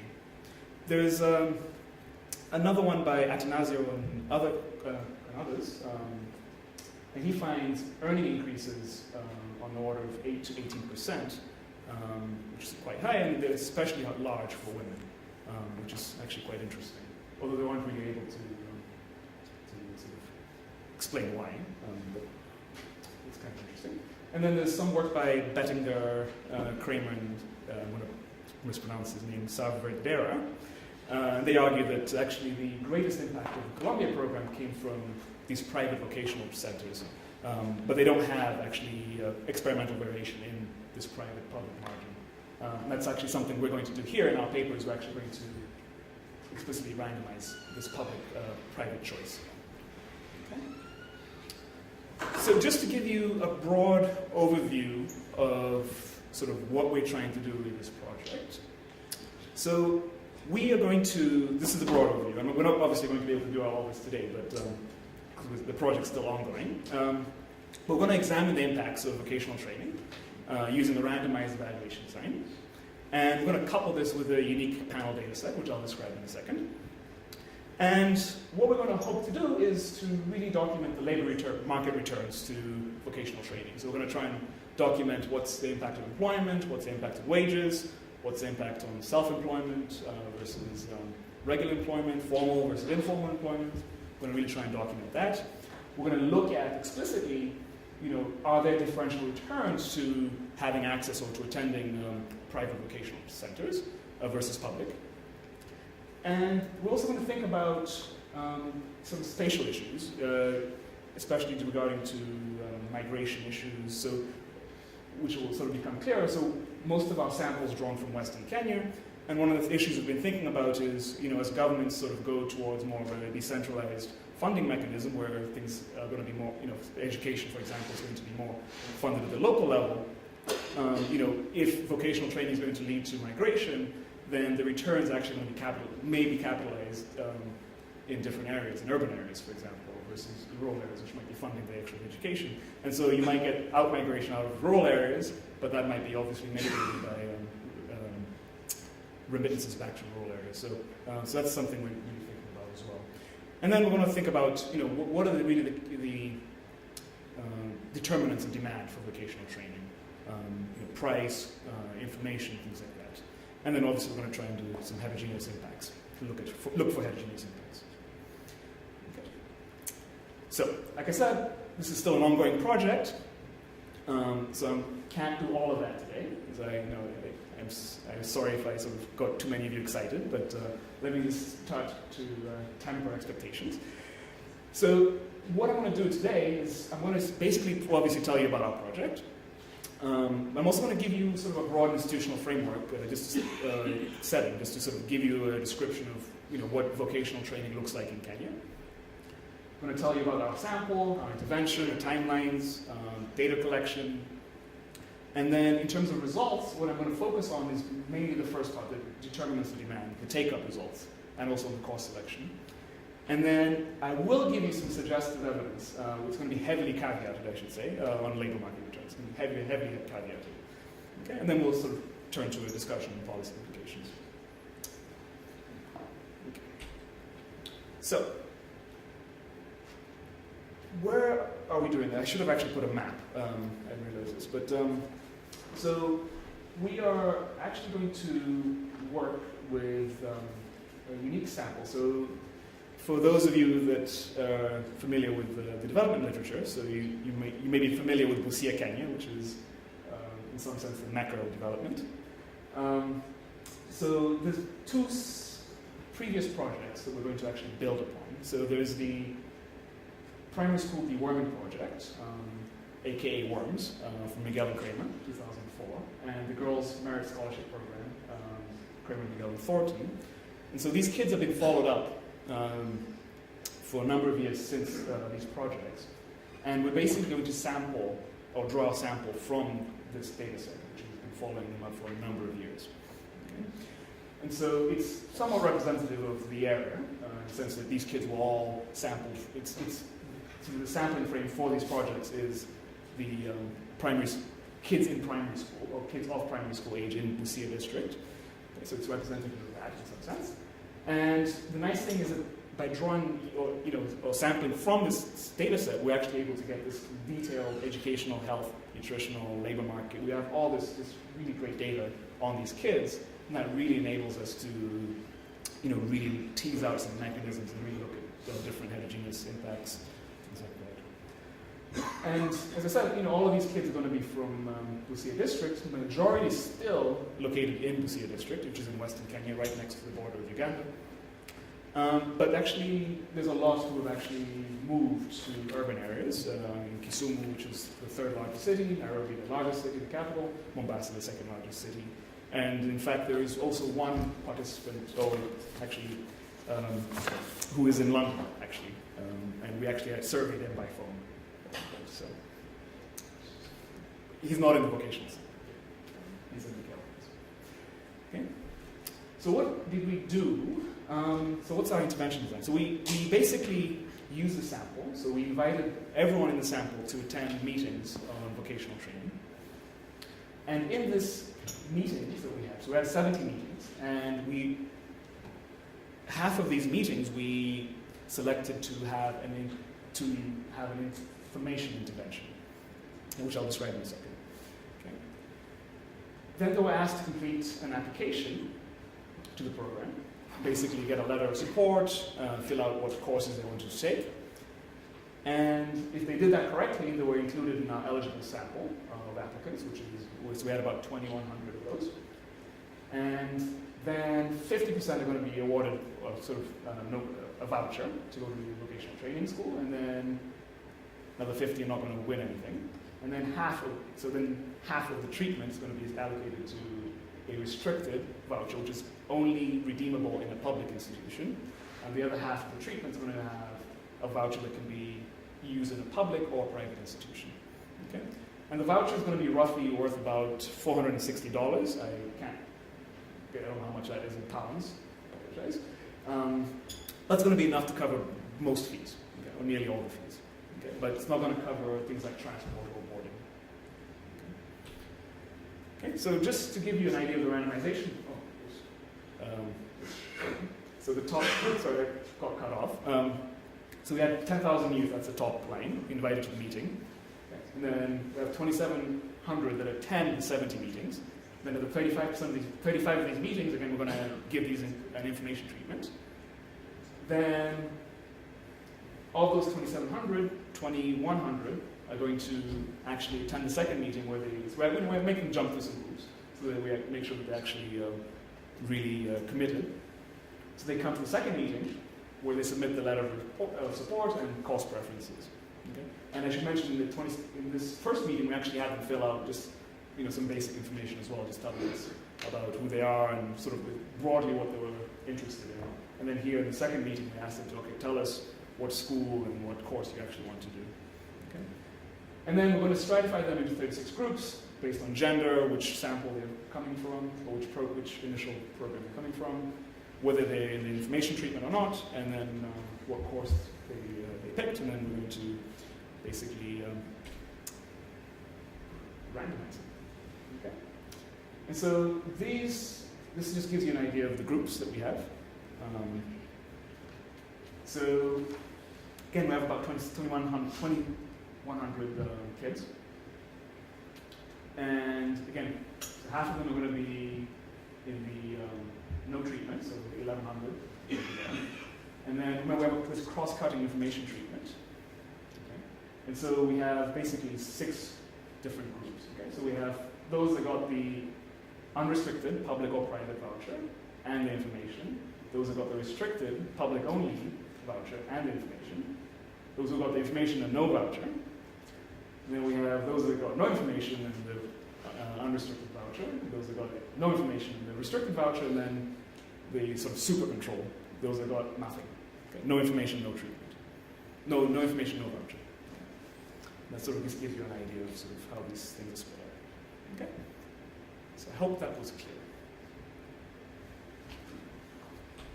Okay. So just to give you an idea of what these vouchers do. Can you see that? Sorry if you can't. Rendering not as well as I hoped. So again, so what this voucher is going to cover is in the public, it's going to, they both cover the same things: tuition, uniform, the certification fees, materials for the tests, for learning. We don't cover boarding, transport, or lunch. Okay. So roughly, the public institutions are a little bit more expensive. That's because there's and I will also show you this, that in our private sample, the sort of participating private schools, you have a big range where you have some that are actually very formal and look very much like the public institutions, and there's also some more which are sort of more informal, smaller scale. So there's quite a bit of variance on that private schools.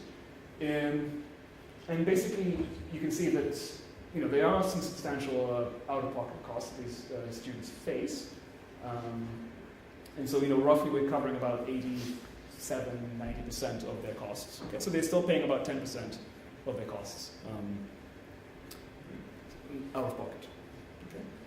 And in terms of, the terms, they're a little bit shorter. So this is just on average. So about 2 years in the public institution, and then roughly about 1.5 years or so on the private. So the private seem to have a little bit more the shorter courses. Okay. And you can also see that there's a lot more private institutions as well in terms of the density. Okay. Because you also have all these small scale places. Okay. So what are we telling them? What is the information of intervention? Okay. So let me put up actually I'm going to do this in the reverse order. I'm going to show you the actual sheet that we gave them, which I apologize, those at the back, you won't be able to see this, but I just wanted to show you exactly what we showed them. So this is, sorry, you can't read this, but this is a handout which we gave them, which was basically showing the average earnings for men and women, for those who did attend the vocational versus those who attended the vocational. This is cross-sectional earnings. And so we showed them, so this, if you go to vocational school, you earn this much per month. If you don't, you earn this much. Okay? And this was these were calculated based on the KLPS data that we already had. Okay?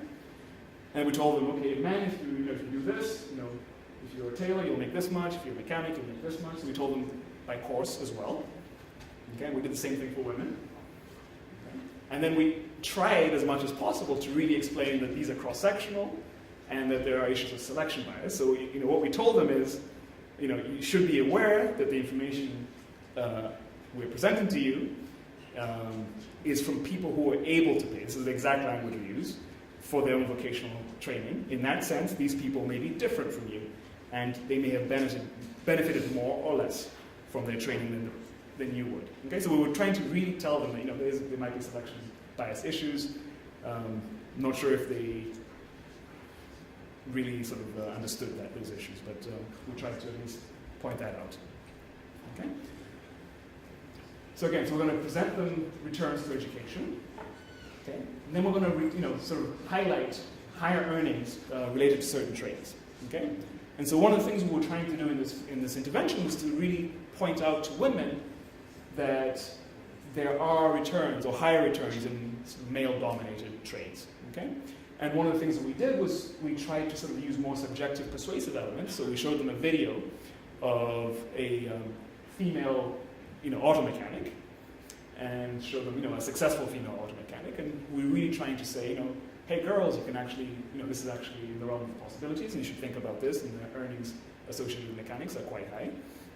And we sort of, and we also sort of had some discussion about the, to sort of encourage them to think about becoming a mechanic and other sort of non-traditional trades. Okay. So this is the last tiny slide I promised. So basically, this is the characteristics of our population. So about 60% of the sample is female. Sorry, this is all cut off. I'm not sure why. And roughly the mean age is about 21 of our sample. Okay, and only about a quarter of the sample actually has secondary education, and on average 8 years of schooling, 8-9 years of schooling. Okay. And they're doing all sorts of things. But basically, our sample is balanced. That's one of the things I wanted to show between treatment and control, okay, which is always good. Okay. So, now, let me give you an idea of the public, what these institutions look like. So, in the public realm, you have, in Kenya specifically, you have basically two parallel systems. Okay, so you have systems or schools that are going to be under our network of the youth polytechnics. So these are going to be under purview of the Ministry of Youth and Sports. And again, there's going to be some variance in these schools. So there's going to be some that are actually quite sophisticated, offering electronical engineering, things like this, and others that are going to be quite basic. But essentially, they're all going to offer things like construction, mechanics, tailoring. And then the larger, more sophisticated ones are going to have things like electrical engineering and things like that. One of the things we noticed is they're going to also offer a lot of things like entrepreneurship training, basic math skills, which are very complementary to the trades. So these are there's a large network of these. There's a smaller, in terms of the network size, network of what they call technical training institutes, and these are under the Ministry of Education. Now, I'm not sure why sort of this sort of parallel system came about, but they're two sort of systems, but they teach basically the same courses. The ones under the Ministry of Education are going to be of a higher standard in terms of, if you look at the physical facilities, they're going to be much larger in terms of, each school's going to be much larger, and they're going to sort of be more prestigious in the sense that they're going to actually offer kids the opportunity to actually get better credentials. So there's also a credentialing system, and basically the ones under the Ministry of Education are going to offer sort of the more advanced levels of training. Okay. So the private sector has actually been growing quite fast, actually. So from 2004 to 2007, there's been a growth of about 16%. In this sector, compared to about 6% in the public sector. And again, as I said, there's quite a bit of variance in this sector. So you have some, they're going to look quite fancy and look like public institutions, like the big public institutions in the Ministry of Education. There's going to be some which are basically small schools, like a computer shop. Someone just basically sets up. A lot of times you'll see internet cafes doing this. They'll sort of, he'll have an internet cafe, an entrepreneur will have an internet cafe, but it will also teach things like word processing software and Word and things like that, and offer sort of certificates in those. And then there's also these small-scale tailoring shops, things like that will actually take on apprentices and train them. So these are just quite a bit of variance in sort of what makes up private institutions. So we work with basically all public institutions in Busia district and the majority of public institutions in neighboring districts. And then we also worked with a few in urban areas. And then we also worked with private institutions in Busia and again in the neighboring districts. And we basically, for some of these small-scale shops, we tried to vet them just to make sure that they could actually fulfill the training. Basically, we just went and sort of made sure that they had the tools, the space to actually take on students, and we also made sure that they'd actually done training in the past. And so if they had actually satisfied those criteria, we then sort of took them into our fold, so to speak. We did, in some cases, students would come up to us after they'd won the voucher and say, oh, I really like this school in this, can I go there? And, we tried to accommodate them as much as possible in certain instances. Just to give you sort of space, so this is, the white is Tanzania. So this is sort of southwestern Kenya. Green is Uganda, so Nairobi's are in the center. And you can see most of our schools are going to be concentrated in sort of western Kenya. So purple is going to be private schools, yellow is going to be public schools. But we do have some in Nairobi, and we have some in Mombasa as well.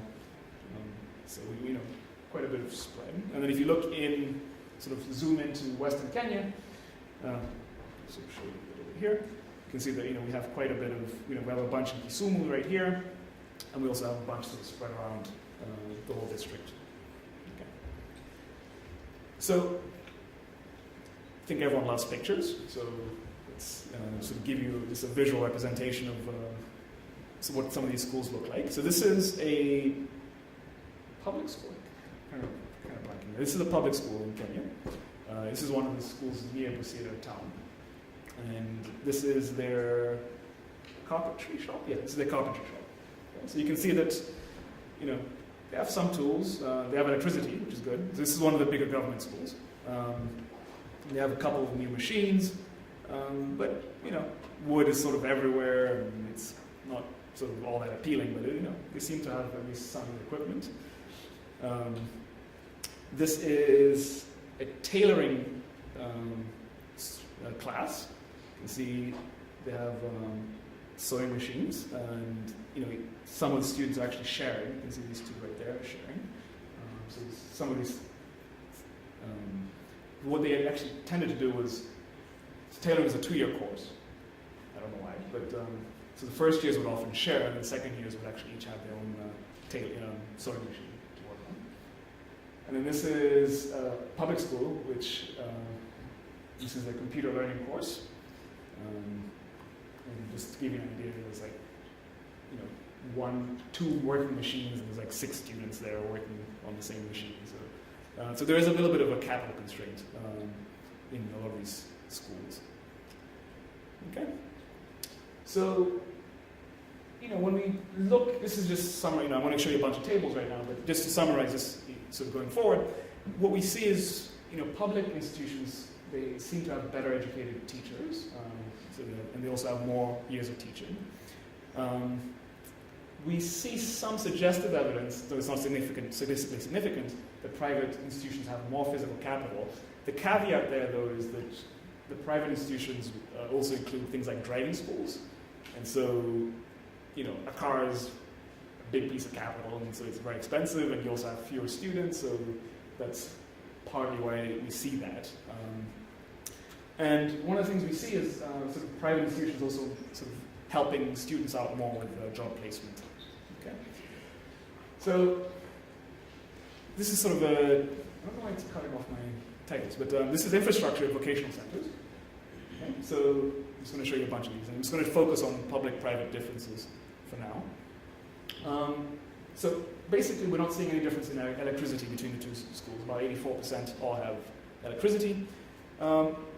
we are seeing private institutions actually more likely to have toilets, or flush toilets, I should say, than public schools. And then this is sort of what I mentioned in terms of capital. So this is instructional capital, things like sewing machines, tools, things like that, per student, using the price of purchase. And again, you see there's quite a bit of a difference. On average, private schools are about 20,000 shillings. This is in shillings per student of capital versus public schools which have 11,000 per student. But again, those differences are not statistically significant. They're quite noisy. And then, in terms of what sort of these schools do, so we can actually see some interesting patterns here. So, public schools are more likely to require attachment or an internship than private schools. Again, because some of these private schools are going to be you're actually working in a business, so it's not clear that they would require you to actually do that. They both, there's sort of no real significant difference in terms of their organizing their attachment for you. We also see that private schools are actually much better at sort of helping you find work. So if you look there, and also giving you materials in terms of and advice in terms of actually finding employment. So they seem to be have a very much sort of a greater focus on actually helping their students transition into the labor market. In terms of pedagogy issues, sorry, again, my titles keep getting cut off. So they're both sort of spending about the same amount of time on theory hours. In public schools, they seem to have a little bit more practical work led by the teacher. Now, I'm not sure if that's a good thing or a bad thing. And then we're also seeing, private schools, which is a little surprising. They actually spent a lot more time in class on theory, which was actually a little bit surprising. But again, maybe it's practical work by the teachers. Maybe that's sort of what's going on. So. Okay, and yeah, this is pedagogy. So this is how sewing 101. In case if something you don't pick up anything else, at least what you can say that I learned what a sewing machine looks like and the theory of a sewing machine. And so this is you'd see posters like this in the classrooms. It's showing this is a sewing machine and this is where the needle goes, needle position, and etc. So we would have all these diagrams. And if you went to the mechanic or the auto mechanic class, you'd see this is what a piston looks like and the description of an engine. So you see all these posters that are usually hand drawn up on the walls. So this is describing these things as well. Okay. So in terms of teacher characteristics, I think what you can just take away from this is essentially we're seeing public schools have better educated teachers. So they're more likely to have completed college, more likely to have completed secondary school. And so again, partly because there's a lot of our private centers are going to be these businesses, small businesses. So those are going to be people who didn't necessarily finish school, complete school. Okay. And again, we're seeing no differences in sort of the teacher's practical experience between public and private, but we do see that teachers in public school have actually spent more years teaching. We gave them a Ravens test, and there basically were no differences in their ability on that test between public or private. Okay. Right. So in terms of take-up, what did these our students actually pick? Okay, so this is just a pie chart just showing you sort of the most popular courses in terms of what people picked. And we have sort of aggregated them a little bit. So you can see tailoring was really, really popular. So things were vehicle related. So this is auto mechanic, driving, and driving actually was really popular. Computers and secretarial, beauty and hairdressing was very popular, especially among girls. And then business skills was quite popular. Other is going to include things like masonry, construction, plumbing, carpentry is another one that's going to be quite popular, and I'm forgetting one, but those are going to, electrical is another one that's going to be quite popular. So girls mainly chose tailoring, secretarial, and beauty. And then men basically chose mechanics, driving, and construction-related fields. And then when we asked them sort of why did you pick what you picked, and they said, well, I was interested in it. And then a lot of them also cited the proximity to home, in the sense that, oh yeah, this course is available close to home. And they also, I think the third most popular thing they said was, the third reason they gave was expected earnings. So those were sort of the three things that they said, in terms of why they chose what they chose. And what was interesting was women were more likely than men to actually sort of report proximity as one of the reasons, the primary reason. Okay. So when we sort of took the baseline data about, again, as we just talked about the popular courses, we see about 9% of women, when we asked them sort of what courses they were interested in. This is before the information intervention. 9% of women said, oh yeah, I'm kind of interested in a male-dominated course, mechanics, things like that.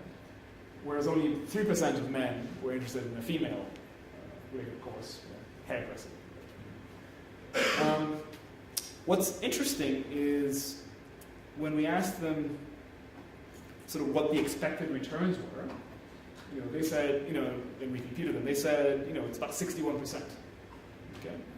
And when we sort of looked at the cross-section, it was, just based on our data, it was about 37%. So there was quite a bit of over-expectation among these youth in terms of, what the returns were. Again, these are cross-sectional returns, but this is, highly optimistic, 61%. And then in terms of, what they thought the highest trade was, or the trade with the highest earnings, the women, thought it was tailoring, but then when we looked in our data, it seemed to be hairdressing. And then when we asked the men, they thought it was being a mechanic, and then our data suggests it's actually being a tailor. Okay. And so there's a couple interesting things in the sense that they're over this, the expectations are sort of really, really high in terms of what they think vocational training is going to do, and there's also some misperceptions about or misinformation about what the best which occupations have the best returns. Okay. So just keep that in mind in a second, okay, when I talk about the information. Now, so let's talk about take-up. So if you remember, we have half the treatment group is getting the unrestricted voucher, which can be used in the public or private, and then the other half is getting a restricted voucher, which can be used only in public schools. Okay? And what we see is that unrestricted voucher winners were significantly more likely to take up the voucher, as in they went up and enrolled in school. So about 79% of them were going to enroll versus 69% who had the restricted voucher. And only 4% of non-voucher winners actually enrolled. And what's interesting, and we're still sort of thinking through this, is there was a slight preference for public institutions among people who had the unrestricted voucher. So about 56% actually enrolled, who had an unrestricted voucher, enrolled in a public school. We didn't see any statistically significant differences in take-up, across gender, age group, and baseline education.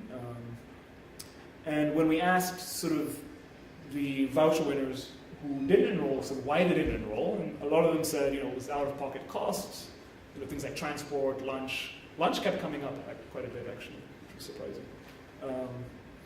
And then women especially would sort of cited things like maternity, pregnancy, and childcare.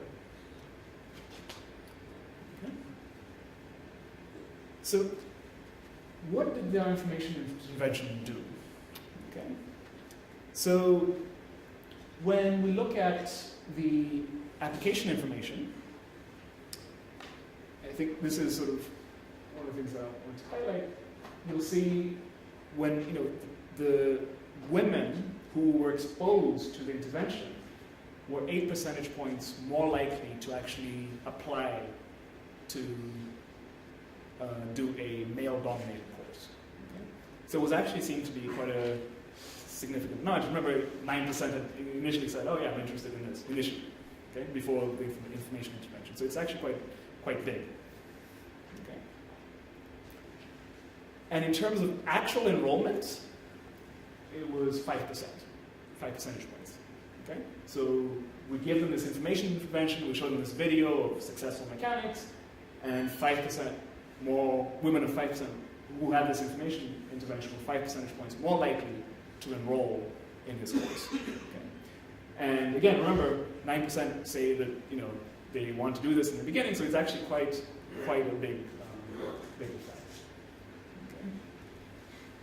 Now, you might be like, well, I don't believe in statistics. Here's actual proof. Okay? So here's a female, one of our actual students. You can see her down there. She's one of the mechanics in the mechanics course, and they're fixing the old VW. And what was interesting when we talked to her, the men in her class were actually really, really proud of her and very supportive. So it was actually quite nice to see that. Okay. So just to summarize what we find, we do have evidence that there was quite a bit of misinformation, and we do see that youth were extremely optimistic about the returns. We really overestimated these things. And so when we look at sort of the impact of information treatment on enrollment, we actually see it actually reduces enrollment. So this is kind of interesting. Again, partly because we sort of tempered the expectations, and so they're like, oh, it's not as profitable as I thought, so maybe I shouldn't enroll. Okay. There was no gender difference in the negative impact of the info treatment. But it did, again, as I mentioned, sort of nudge women into more male-dominated fields. Okay. So another thing we look at is distance. And essentially, what we can see is basically if you have an unrestricted voucher and you have a private school nearby, you're going to be way more likely, about 14 percentage points more likely to enroll. Okay, so it really seems like the proximity to private schools and having vouchers is quite important there. And then when we look at retention, okay, so this is this is only for the sample of voucher winners. So what you can see is basically those that had a restricted voucher, the retention rates were lower, so 15 percentage points lower or 16 percentage points lower than those that had unrestricted voucher. So it seems that there was something going on in terms of actually having access to a private school, or having that choice, the expanded choice. Seems to keep or enable students to perhaps sort of find a better idiosyncratic match between them and the student and the schools. Okay? And we also see that the kids, I shouldn't call them kids, but the youth who had restricted vouchers also less likely to completed less of their courses, of their coursework. In terms of, if they was enrolled in a 6-term course, they'd only complete, 4 terms or something. So the retention was less, but even they dropped out faster. Okay. So again, just to summarize what we're seeing here, course retention is going to be better for those with access to private institutions. And again, having access to a private institution and having this sort of unrestricted voucher is going to actually boost your enrollment, your probability of enrollment. So there's really, I think this is quite exciting in the sense that it tells us, there's really something that these private schools are doing. Even though we're not seeing much in terms of, differences in the education of the teachers and things, there's something fundamental these schools are actually offering that's enabling them to actually, produce better outcomes in some sense in terms of retention, at least. And also, people are voting with their feet. Okay. So let me give you some short-term labor market impacts. Okay, now, these are very short terms. I'm going to heavily caveat this. Okay. So we conducted a survey last year, in the fall, or autumn, I guess, of 2010. So we basically just took a random 25% of the sample. Now, the caveat is, a lot of our samples still in school at this point. Okay, so looking at labor market impacts of people in school doesn't really make sense. Okay, but just keep that in mind. So, but we had a fair number that actually completed, and including the dropouts, right? So there was a number that were out of school. Okay, so when we just look at sort of just the means, voucher winners to non-voucher winners, okay, there's a couple of things that sort of patterns that just sort of pop out. Okay, so for men, we're seeing among those who are self-employed, we're seeing more profits. Okay, it's not significant, but we're seeing sort of more profits there. And we're seeing more profits, more earnings for women in the treatment group than in the control group. Again, not significant. Okay? And we see larger differences if you just look at sort of school completers, people who are out of school. Okay? Again, it's not significant, and we have tiny sample sizes. So, beginning to look like a macroeconomist with my sample sizes here. Okay? So I'm going to show you one regression, which, again, tiny sample size, 50. This is sort of, we're going to the world of macro, or cross-country growth regressions. So it's 50. So don't take too much out of this. It's also conditioned on employment. So this is the impact of the voucher on profits from self-employment. Okay, so we sort of compete, we ask them, how much they made, sort of go through that list from their self-employment, their businesses. This is conditioned on people who are self-employed. Okay? And you can see that those who had a restricted voucher, basically there was no impact of the program if you look at the second column, on profits, but those that had the sort of unrestricted voucher had access to private institutions. There seems to be some evidence that, they were more profitable when they were self-employed. Of course, again, I want to caveat this and say, sample size is 50. Don't take too much out of this. I'm also going to caveat this and say, condition this on self-employment, so you have to worry a little bit about who's sort of moving into self-employment. Okay, so just keep that in mind. Interesting, we don't see anything on in terms of overall effect on women. There's some relative effects there, but we're not seeing any sort of overall effects on women. Okay, so it's all basically we're seeing this thing for men in the unrestricted category. Okay. Again, just reiterate this. We're going to, these IGT results, they're promising, but don't take too much into them. Take them with a grain of salt. Okay? We have selection issues, very small sample size, and again, this is just a really short run estimate. So, but it's it's actually pretty exciting to think that and it's reassuring that. So we sort of think of this as sort of evidence that when we actually sort of go back into the field and sort of measure these things a year from now or so, we're actually going to see something. So it was sort of a nice thing to see. Okay. When we look at earnings and employment, we're not really seeing much in terms of sort of the IGT estimates on this, but we do sort of observe positive but insignificant relationships between log earnings and unrestricted vouchers. Again, in case you didn't believe me about sort of what I was talking about, here's a quote from a student. This is one of our former students. So she says, "I am very happy I had the opportunity to learn at the Taji Hair Salon because I now have my own business and income. And just like how Taji trained me to be successful, I now train 2 students of my own." Okay, so there's this, this is actually one of the nice cases that we saw where, the student, participated in our program, learns how to become a hairdresser, goes, opens her own shop, and now is training her own students as well. And so she's also, sort of replicating basically what she learned from her trainer. Okay? So what are we going to do in the future?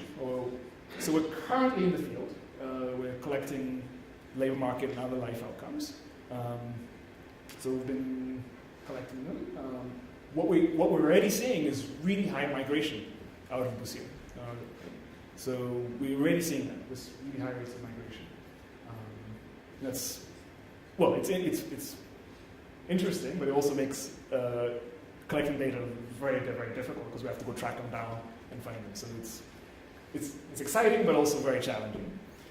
And again, we've sort of collected all this anecdotal evidence of a number of success stories, including a welder who is now in Doha welding in the welding industry, in the construction industry there. So, and here is us doing data collection, and you'll notice someone might look familiar in that picture.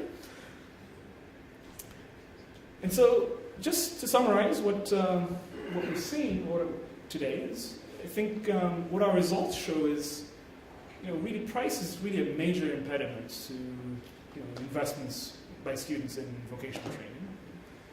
And what we're seeing is there's quite a bit of misinformation in there. So students tend to overestimate the returns to training. And we're also seeing that information can actually, or better information can actually nudge girls into non-traditional sectors. And if we think that occupational segregation issues are part of the reasons that sort of keep girls, lead to wage differences, then this might be sort of one method. Of course, you might argue that who wants a female car mechanic? That's a different question. And what we're also seeing is that these private schools seem to be doing something right, in the sense that students who have access to them are more likely to enroll. So again, if we sort of think there's some sort of real preference there, that really tells us something. There's something that these schools are doing, and they're also keeping the kids in there longer. So there's something that they're doing that's fundamentally different from what public schools are doing. Okay? And if we think about sort of what the policy implications of this are, I think most government policies have just basically really neglected the private sector. And what I think our work says is you really need to sort of engage and harness sort of the creativity and sort of whatever it is these schools are doing, these private sectors doing. So really engage them in sort of in the policy framework. And one way perhaps is to sort of use a voucher system like this, where you sort of allow students the choice to go to a public or private school. Of course, we know vouchers have good and there's proponents, and there's also people who argue against them. But I'm not going to get into that debate. But just saying that it's a way to scale. It's easily scalable. And policies that sort of alleviate credit and informational constraints could actually have beneficial impacts in terms of allowing students to sort of enroll and sort of take up these courses. But also, when we sort of in a world where there's a lot of informational constraints, actually having better information can lead to better decision making, in the sense that if kids are over optimistic about these things, we might sort of help them make better decisions by providing them information. Okay? And I think finally what I'll say is that, one of the things I think that became very clear is that, if we're addressing sort of the female enrollment, we actually probably will need to include supplemental programs, not just credit, to sort of enable females to actually overcome the obstacles to enroll in things like childcare programs and things like that. So those are, I think, the things that I think really came out strongly in sort of the work we've seen so far. So I think I'll stop there. So thank you for the time. Okay, thanks. So I'll hand over to discuss it. Then do a brief characterization of the TVET project in particular African countries. I would have liked very much to have the time for that second part, especially when I see some of the policy conclusions. But I'll probably focus on the first part. But the motivation for wanting to get into the TVET program is that, and this is something I say to a lot of people who go to do this kind of research in some of these countries, is one, you have to try to understand the institutional and organizational environment in that area, in the country. And secondly, it is important to understand the ongoing policy debate in these countries. When I hear, for example, somebody say, you have to engage the private sector, I don't think there's a single African country that is doing vocational training that is not engaged in the private sector. So let me deal with the first part, and if it comes out, there's an opportunity I shall discuss some elements in the second part. The information intervention was very interesting. The study is keen to estimate not only the role that information on labor market returns plays in demand for vocational training, but also the authors would like to estimate the price elasticity of demand. In that context, the authors note that out-of-school costs not covered by the voucher, such as transport and room and board, are often cited as impediments to enrollment. Now, in sub-Saharan African countries, policymakers have tended to focus on availability of training facilities, schools, equipment, training, teachers, and so on, and cost to the participants, because they believe that the demand side, that on the demand side, the interest is there, and the price elasticity of demand is high. One implication is that the policymakers would be interested in the role that information on labor market returns plays in the private supply of vocational training facilities.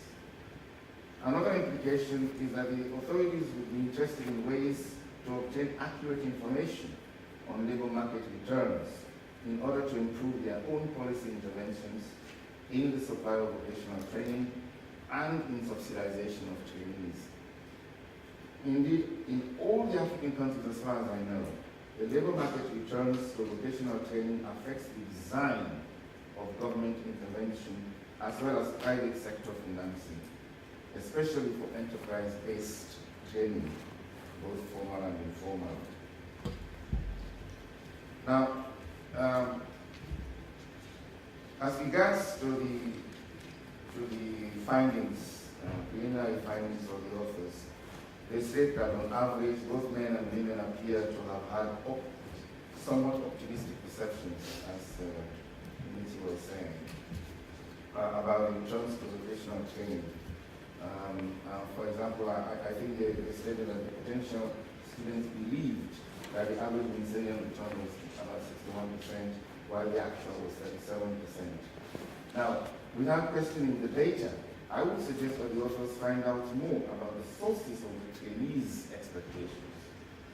For example, those who end up in the formal sector often make huge sums by working on the side, including overtime and weekend work outside their normal work establishment. This is true especially for skills like electrician, plumbing, carpentry, masonry, driving, and motor mechanic. When trainees consider their potential earnings, they usually include such additional earnings on the basis of knowledge they have via observation of skilled relatives and friends. The authors also found that information intervention had a significant impact on the desire of females to enroll in male-dominated courses.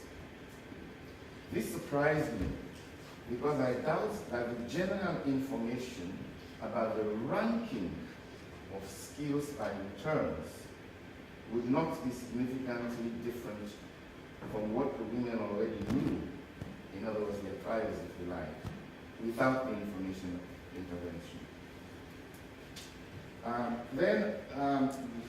There are also interesting findings about public preference for public versus private training. As regards a possible preference for public versus private training institutions, a significant preference for public institutions is not something that would surprise most Africans. Now, apart from the reasons hypothesized in this study, I would volunteer a couple. One is that the formal job sector is dominated by the government and public institutions in general. When looking for a newly trained carpenter or electrician, for example, such institutions will tend to show preference for someone with a certificate from a public institution. Second, particularly in the former British colonies, public sector institutions typically offer courses that enable the trainees to take exams, theory and practical. that enable them to obtain certificates from British bodies like City and Guild. Private institutions most often do not seek the kind of accreditation that enables them to participate in such activity.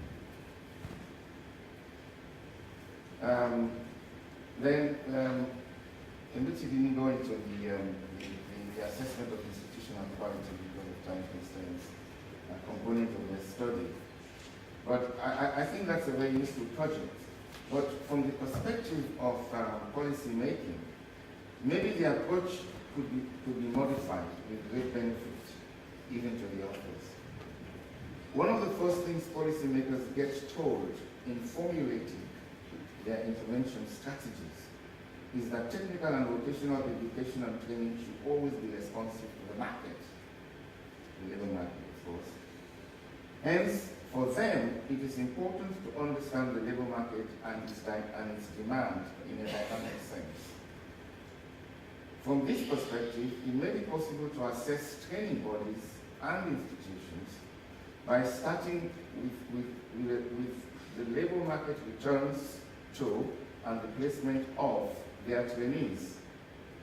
In consequence, one could develop some market outcomes-based classification of training institutions and characterization of sex of institutions.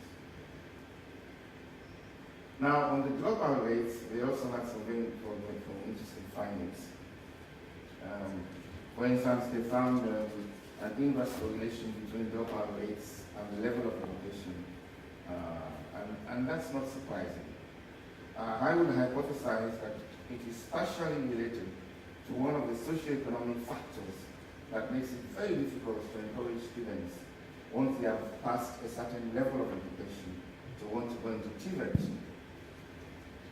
Namely, the public perception and relatively low social standards of the TVET educated.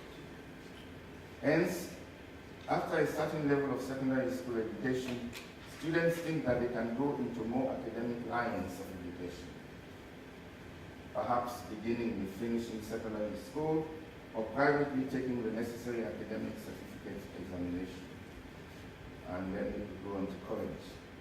And such students are never really committed to TVET until they become convinced at a much later age that they might not have an alternative. I think I'll stop there because of time constraints. I would have liked to discuss the TVET project in Africa as a whole, but I think that's enough, given the time constraints. And you can say a little bit more if you want. Okay, thank you.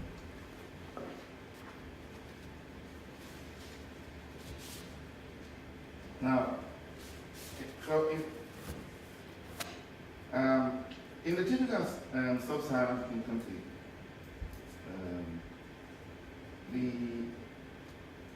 the policymakers of the TVET project, basically they want to improve participation, they want to improve earnings, and they want to increase employment, and they want to improve the effectiveness of policy interventions.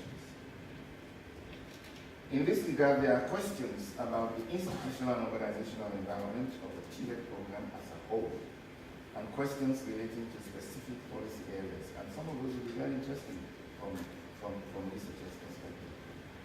And I'll give you some ideas here.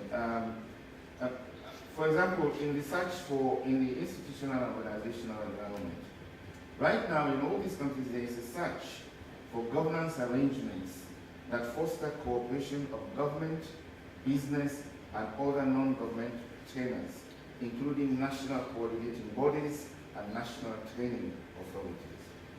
In some countries, for example, the trend is towards establishing national coordinating or consultative bodies to address all the major challenges. Then, of course, there are countries that are ministry-based in terms of the governance arrangement. But even for those countries, they are supplementing their ministry-based governance by bodies. So, for example, some of them are developing autonomous training funds, and some of them are discussing this whole idea of observatory, which is very popular in some places around the world.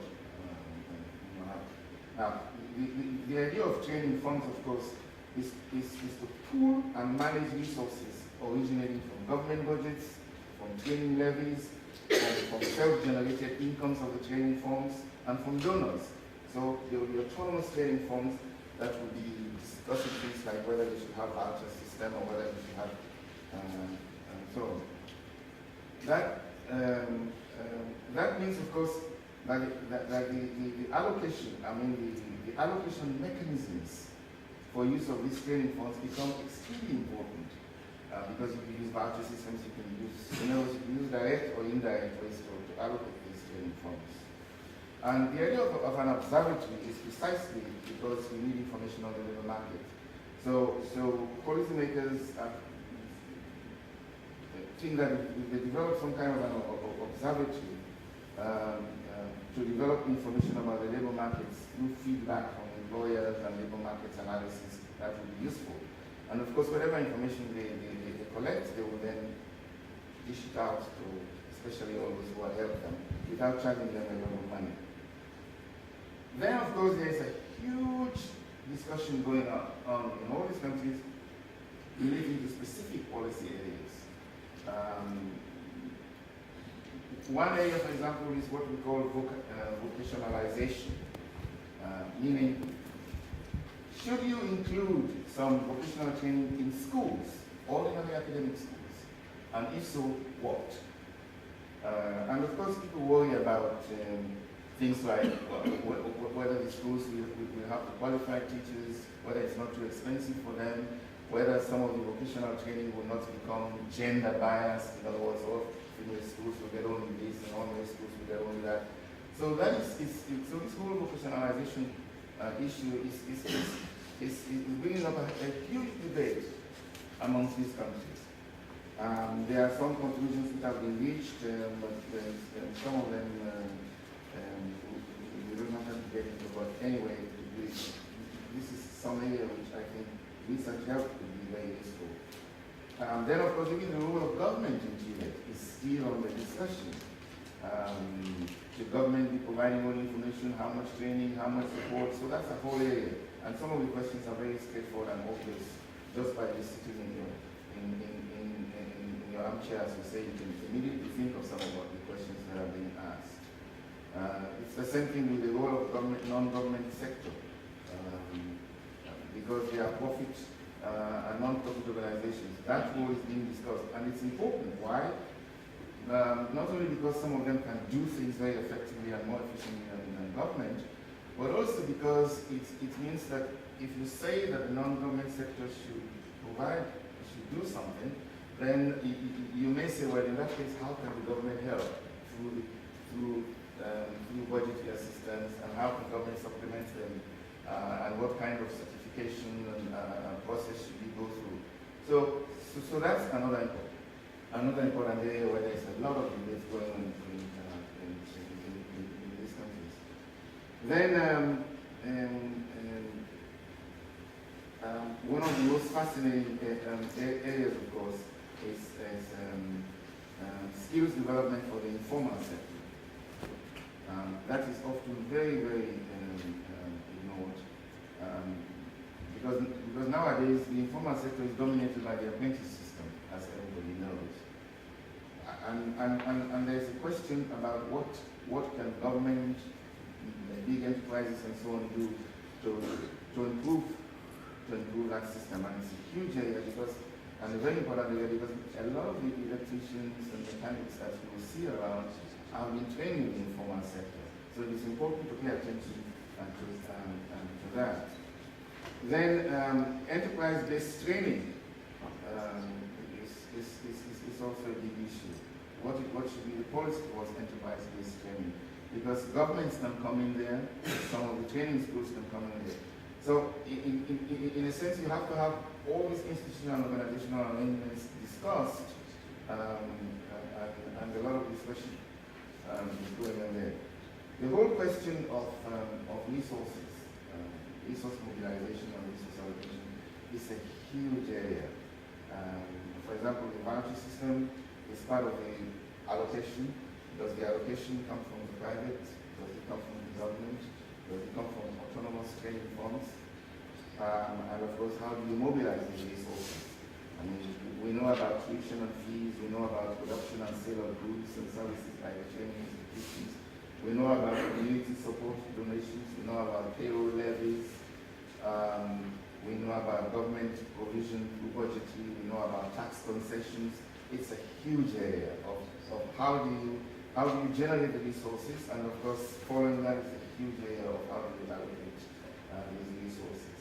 So I would encourage the institutions to, in that context, to try and understand the institutional and organizational environments in which they're running the experiment, and also to understand the ongoing policy debate, because it will influence what kinds of questions they also want to ask if they really want to influence policy. Thank you. Okay, thanks. Let's give the speaker a quick chance to respond. So thank you very much for the comments. So just a couple of responses specifically to some of the issues you pointed out. In terms of how we sort of looked at earnings, I think we actually measured like all sources of income. So it wasn't just what's your wage. It's like tell us everything you made. So we would also include whatever you made on the side if you were working. So that one of the things the private schools actually would actually offer the same exams. So in Kenya, there's two examination bodies. There's the Kenya National Examination Council, and there's the Department of Industrial Training. The Department of Industrial Training is going to offer sort of the more lower level certification, and then the National Examination Council is going to offer sort of the more technical certificates. And both private and public schools would actually offer or give you the ability to actually take these examinations. So in Kenya, it's both schools, and the schools we especially worked with, we made sure that they were actually, we vetted them on that basis and making sure they were actually giving exams and registered in the examination system. So it might be a little bit of a Kenya specific context, but the schools we were working with, even the small scale shops, were kids were actually able to take exams in those schools. The idea of actually sort of characterizing or sort of measuring sort of the employability of the schools, or sort of the unemployment rate per school, I think is a good one.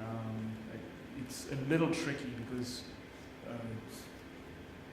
we sort of have to sort of take a cohort and see how they did, but it's something we can think about in the future. But that's a good idea, and that would also maybe give us an idea of if that was something that the youth actually knew. Oh yeah, people from that school get employed, and that would sort of give us another dimension to actually look at some of these mechanisms in terms of who's enrolling where, etc. And we could actually look and see, actually, do they know this, and see, whether or not the take-up decisions are actually related to that. Unfortunately, we don't have it, but we can try and tease that out. I think we can go back and ask that. I think in terms of the institutional context in Kenya specifically, I think we've been working very closely with the government on this, and also with policymakers and the World Bank officials who are very keen on learning more about how do we sort of structure vocational education, what are the key issues, and so a lot of the questions that we've sort of built into our study were actually policy driven. We have gotten quite a bit of interest, especially in this private-public dimension, and sort of really thinking about. And when I talk about engaging the private sector, we're talking about sort of radically rethinking about how So you're right in the sense that they do engage the public sector in the sense that they want to get people an internship. So there is an internship process. So again, the Department of Industrial Training, where there is an attachment process that the kids can actually go through. And there's a limited number of slots, which is again, this is done to the Ministry of Industrialization and Labor. So now the question is, how do we expand that? And so you have to sort of engage the public sector in terms of the employment. But what we're speaking on here in terms of the public sector, we're talking about the schools themselves. Most of the policies that the government sort of thinks about are focused on their own institutions, which makes sense. But I think what we were saying was, given what we're seeing here, we're seeing that the students themselves are making these choices. They sort of seem to go to want to go to private schools more, or at least ones who have, I shouldn't say that's not right. The ones who have access to private schools take up training more often. They also stay in school longer, right? So seem to have better outcomes.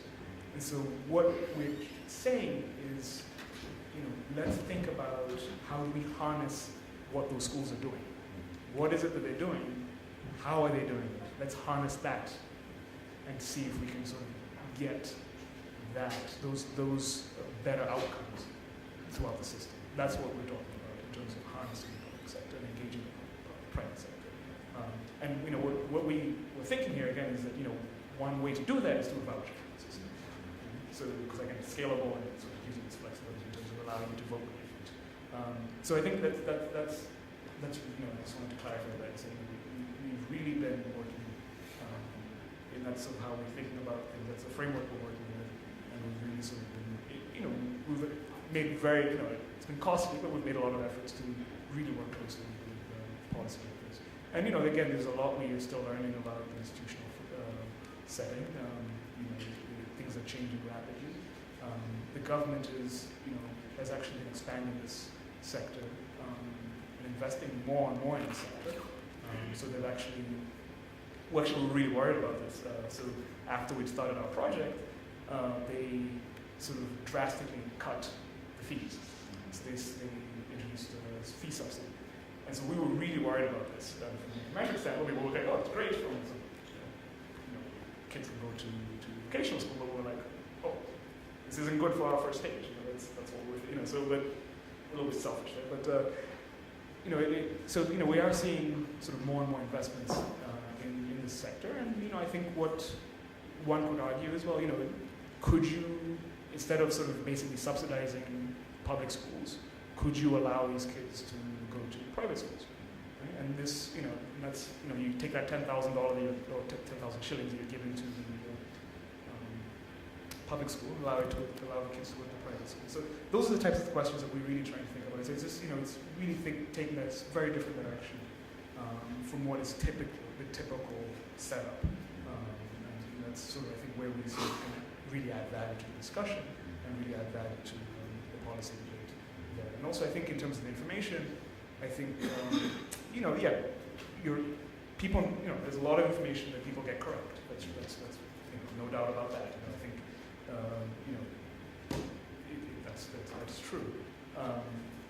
But there's instances where people are misinformed, and I think what we're showing here is that having better information can sort of affect your decision making. Again, we can argue about the welfare implications of that, but we do think that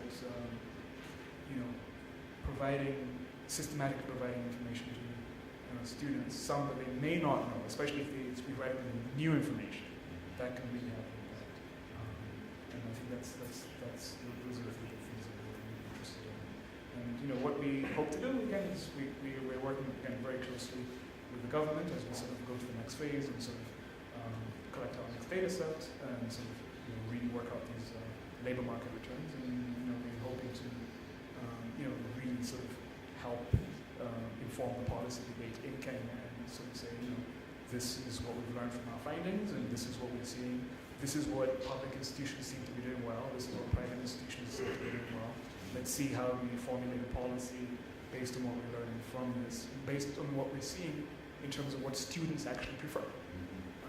Because a lot of times it's, we don't take that demand into account. So I think I'll stop there. Thank you for the course. Okay, so we've got time for a couple of questions. Who wants to ask questions? Well, let's take 2 or 3 and then let these guys respond to them. So there's one here, one over there, and one there. Let's take those 3 sequentially and then you can respond. Okay. Thank you very much for your very nice presentation, actually, vocational training. Randomized evaluation of juvenile program in Kenya, actually. A lot of interesting findings have emerged, actually. But from the public policy perspective, I want to look at the vocational training program in a holistic way, because mainstreaming, ultimately, you have to mainstream the things. If you look at the Bangladesh Rural Advancement Committee, BRAC, they have got the huge program, and that you also mentioned about the healthcare supplementary program. Actually, that should be in a holistic way. Actually, vocational program, then microcredit, the healthcare, all this in a very probably ultimately it is the resource allocation that is from the government is important, and also the capacity building of the institutions, the training of the trainers, and all these things in a very ways. Otherwise, this will not be sustained. So I think your experiments, things are very very good from the economic perspective, but I think political economy, the commitment of the government is also very important. And I think you can take lesson from other countries like Bangladesh, BRAC and others. They are the largest NGO, and they have a total commitment from the government. So I think that's a very good example. Thank you very much.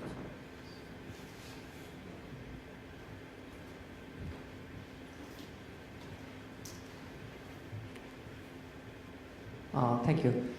Two questions. So one is more operational. So the voucher is non-transferable, right? So, but information may not be. So if I tell the treatment guy that it's great, this means a real equation, I can go and teach it to the control guy who is going to the same. So it's just an operational question like how do you control for that? Second one is it's a bit general question, and maybe the other folks may want to pitch in. I think it's important, like even if you have like some like how it is adding to productivity, that's kind of like total social return from it. But the cost side is absent from the whole analysis, right? So the whole program must have cost something, like the voucher, the subsidy. So I think, I mean, I want to know like your take on this, like how important to really do those sort of analysis as within the same program. Like only the partial coefficient, which is econometrical, is like randomization. So I can believe those numbers, but from the resource allocation point of view, it has to make sense. So.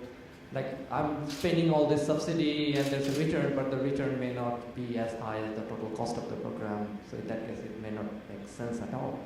So that's another question. And corollary to the second concern is if you scale it up, then there may be a supply side constraint, right? So like private sector, and so the cost may actually go up if I want to bring lots of trainer to the private training firm, which are probably cheaper because of all this. Like hands-on training, and the people who is already working there probably laying his hand to the apprentice. So it may be a concern. The scaling up may be an issue. So that's it. Thank you. Let's take the third one as well, and then take responses.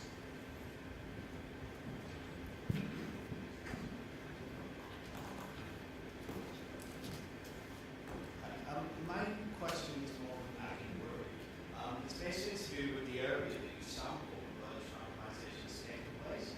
Because as far as I know, I know two major randomizations in the Birmingham and then the Girls Ed stipend, both of which we follow.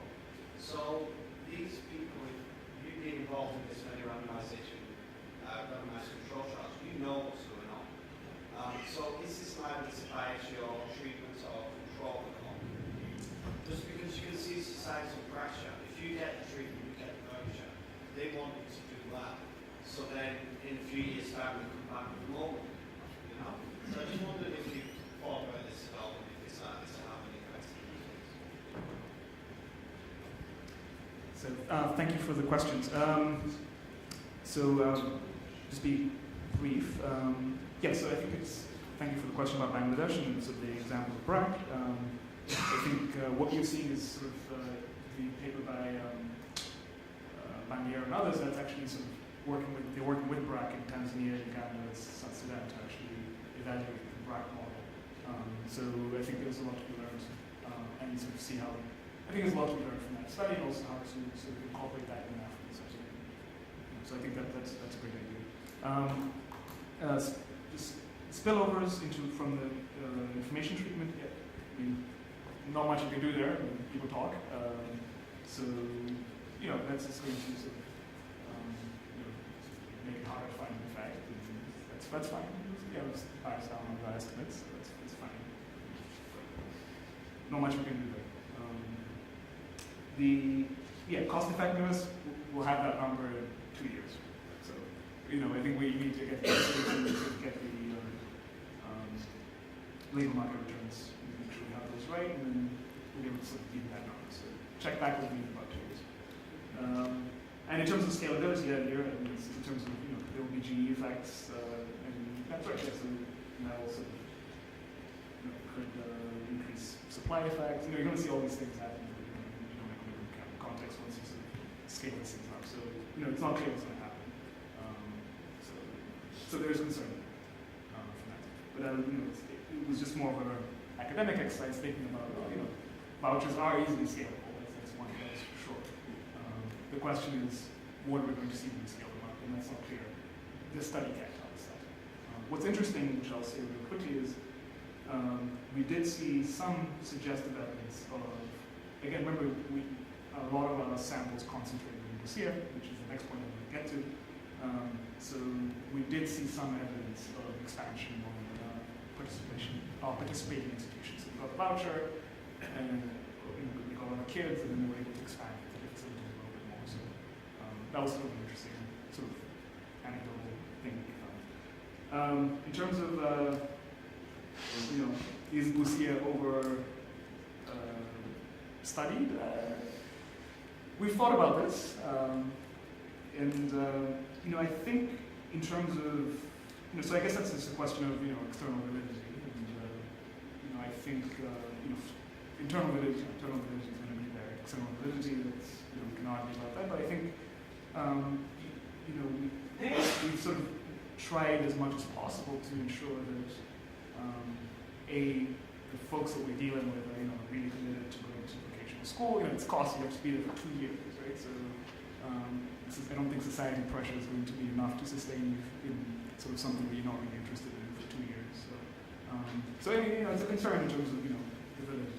I think we're pretty confident that we'll be able to extrapolate to other settings, and I guess that's just a call for doing more vocational training in other settings. So I'm happy to do more if you want to give me money. So. Okay, thanks. I think we should take a 10-minute coffee break now and come back at 11:10. So we should thank the speaker and discuss it in the usual way, I think.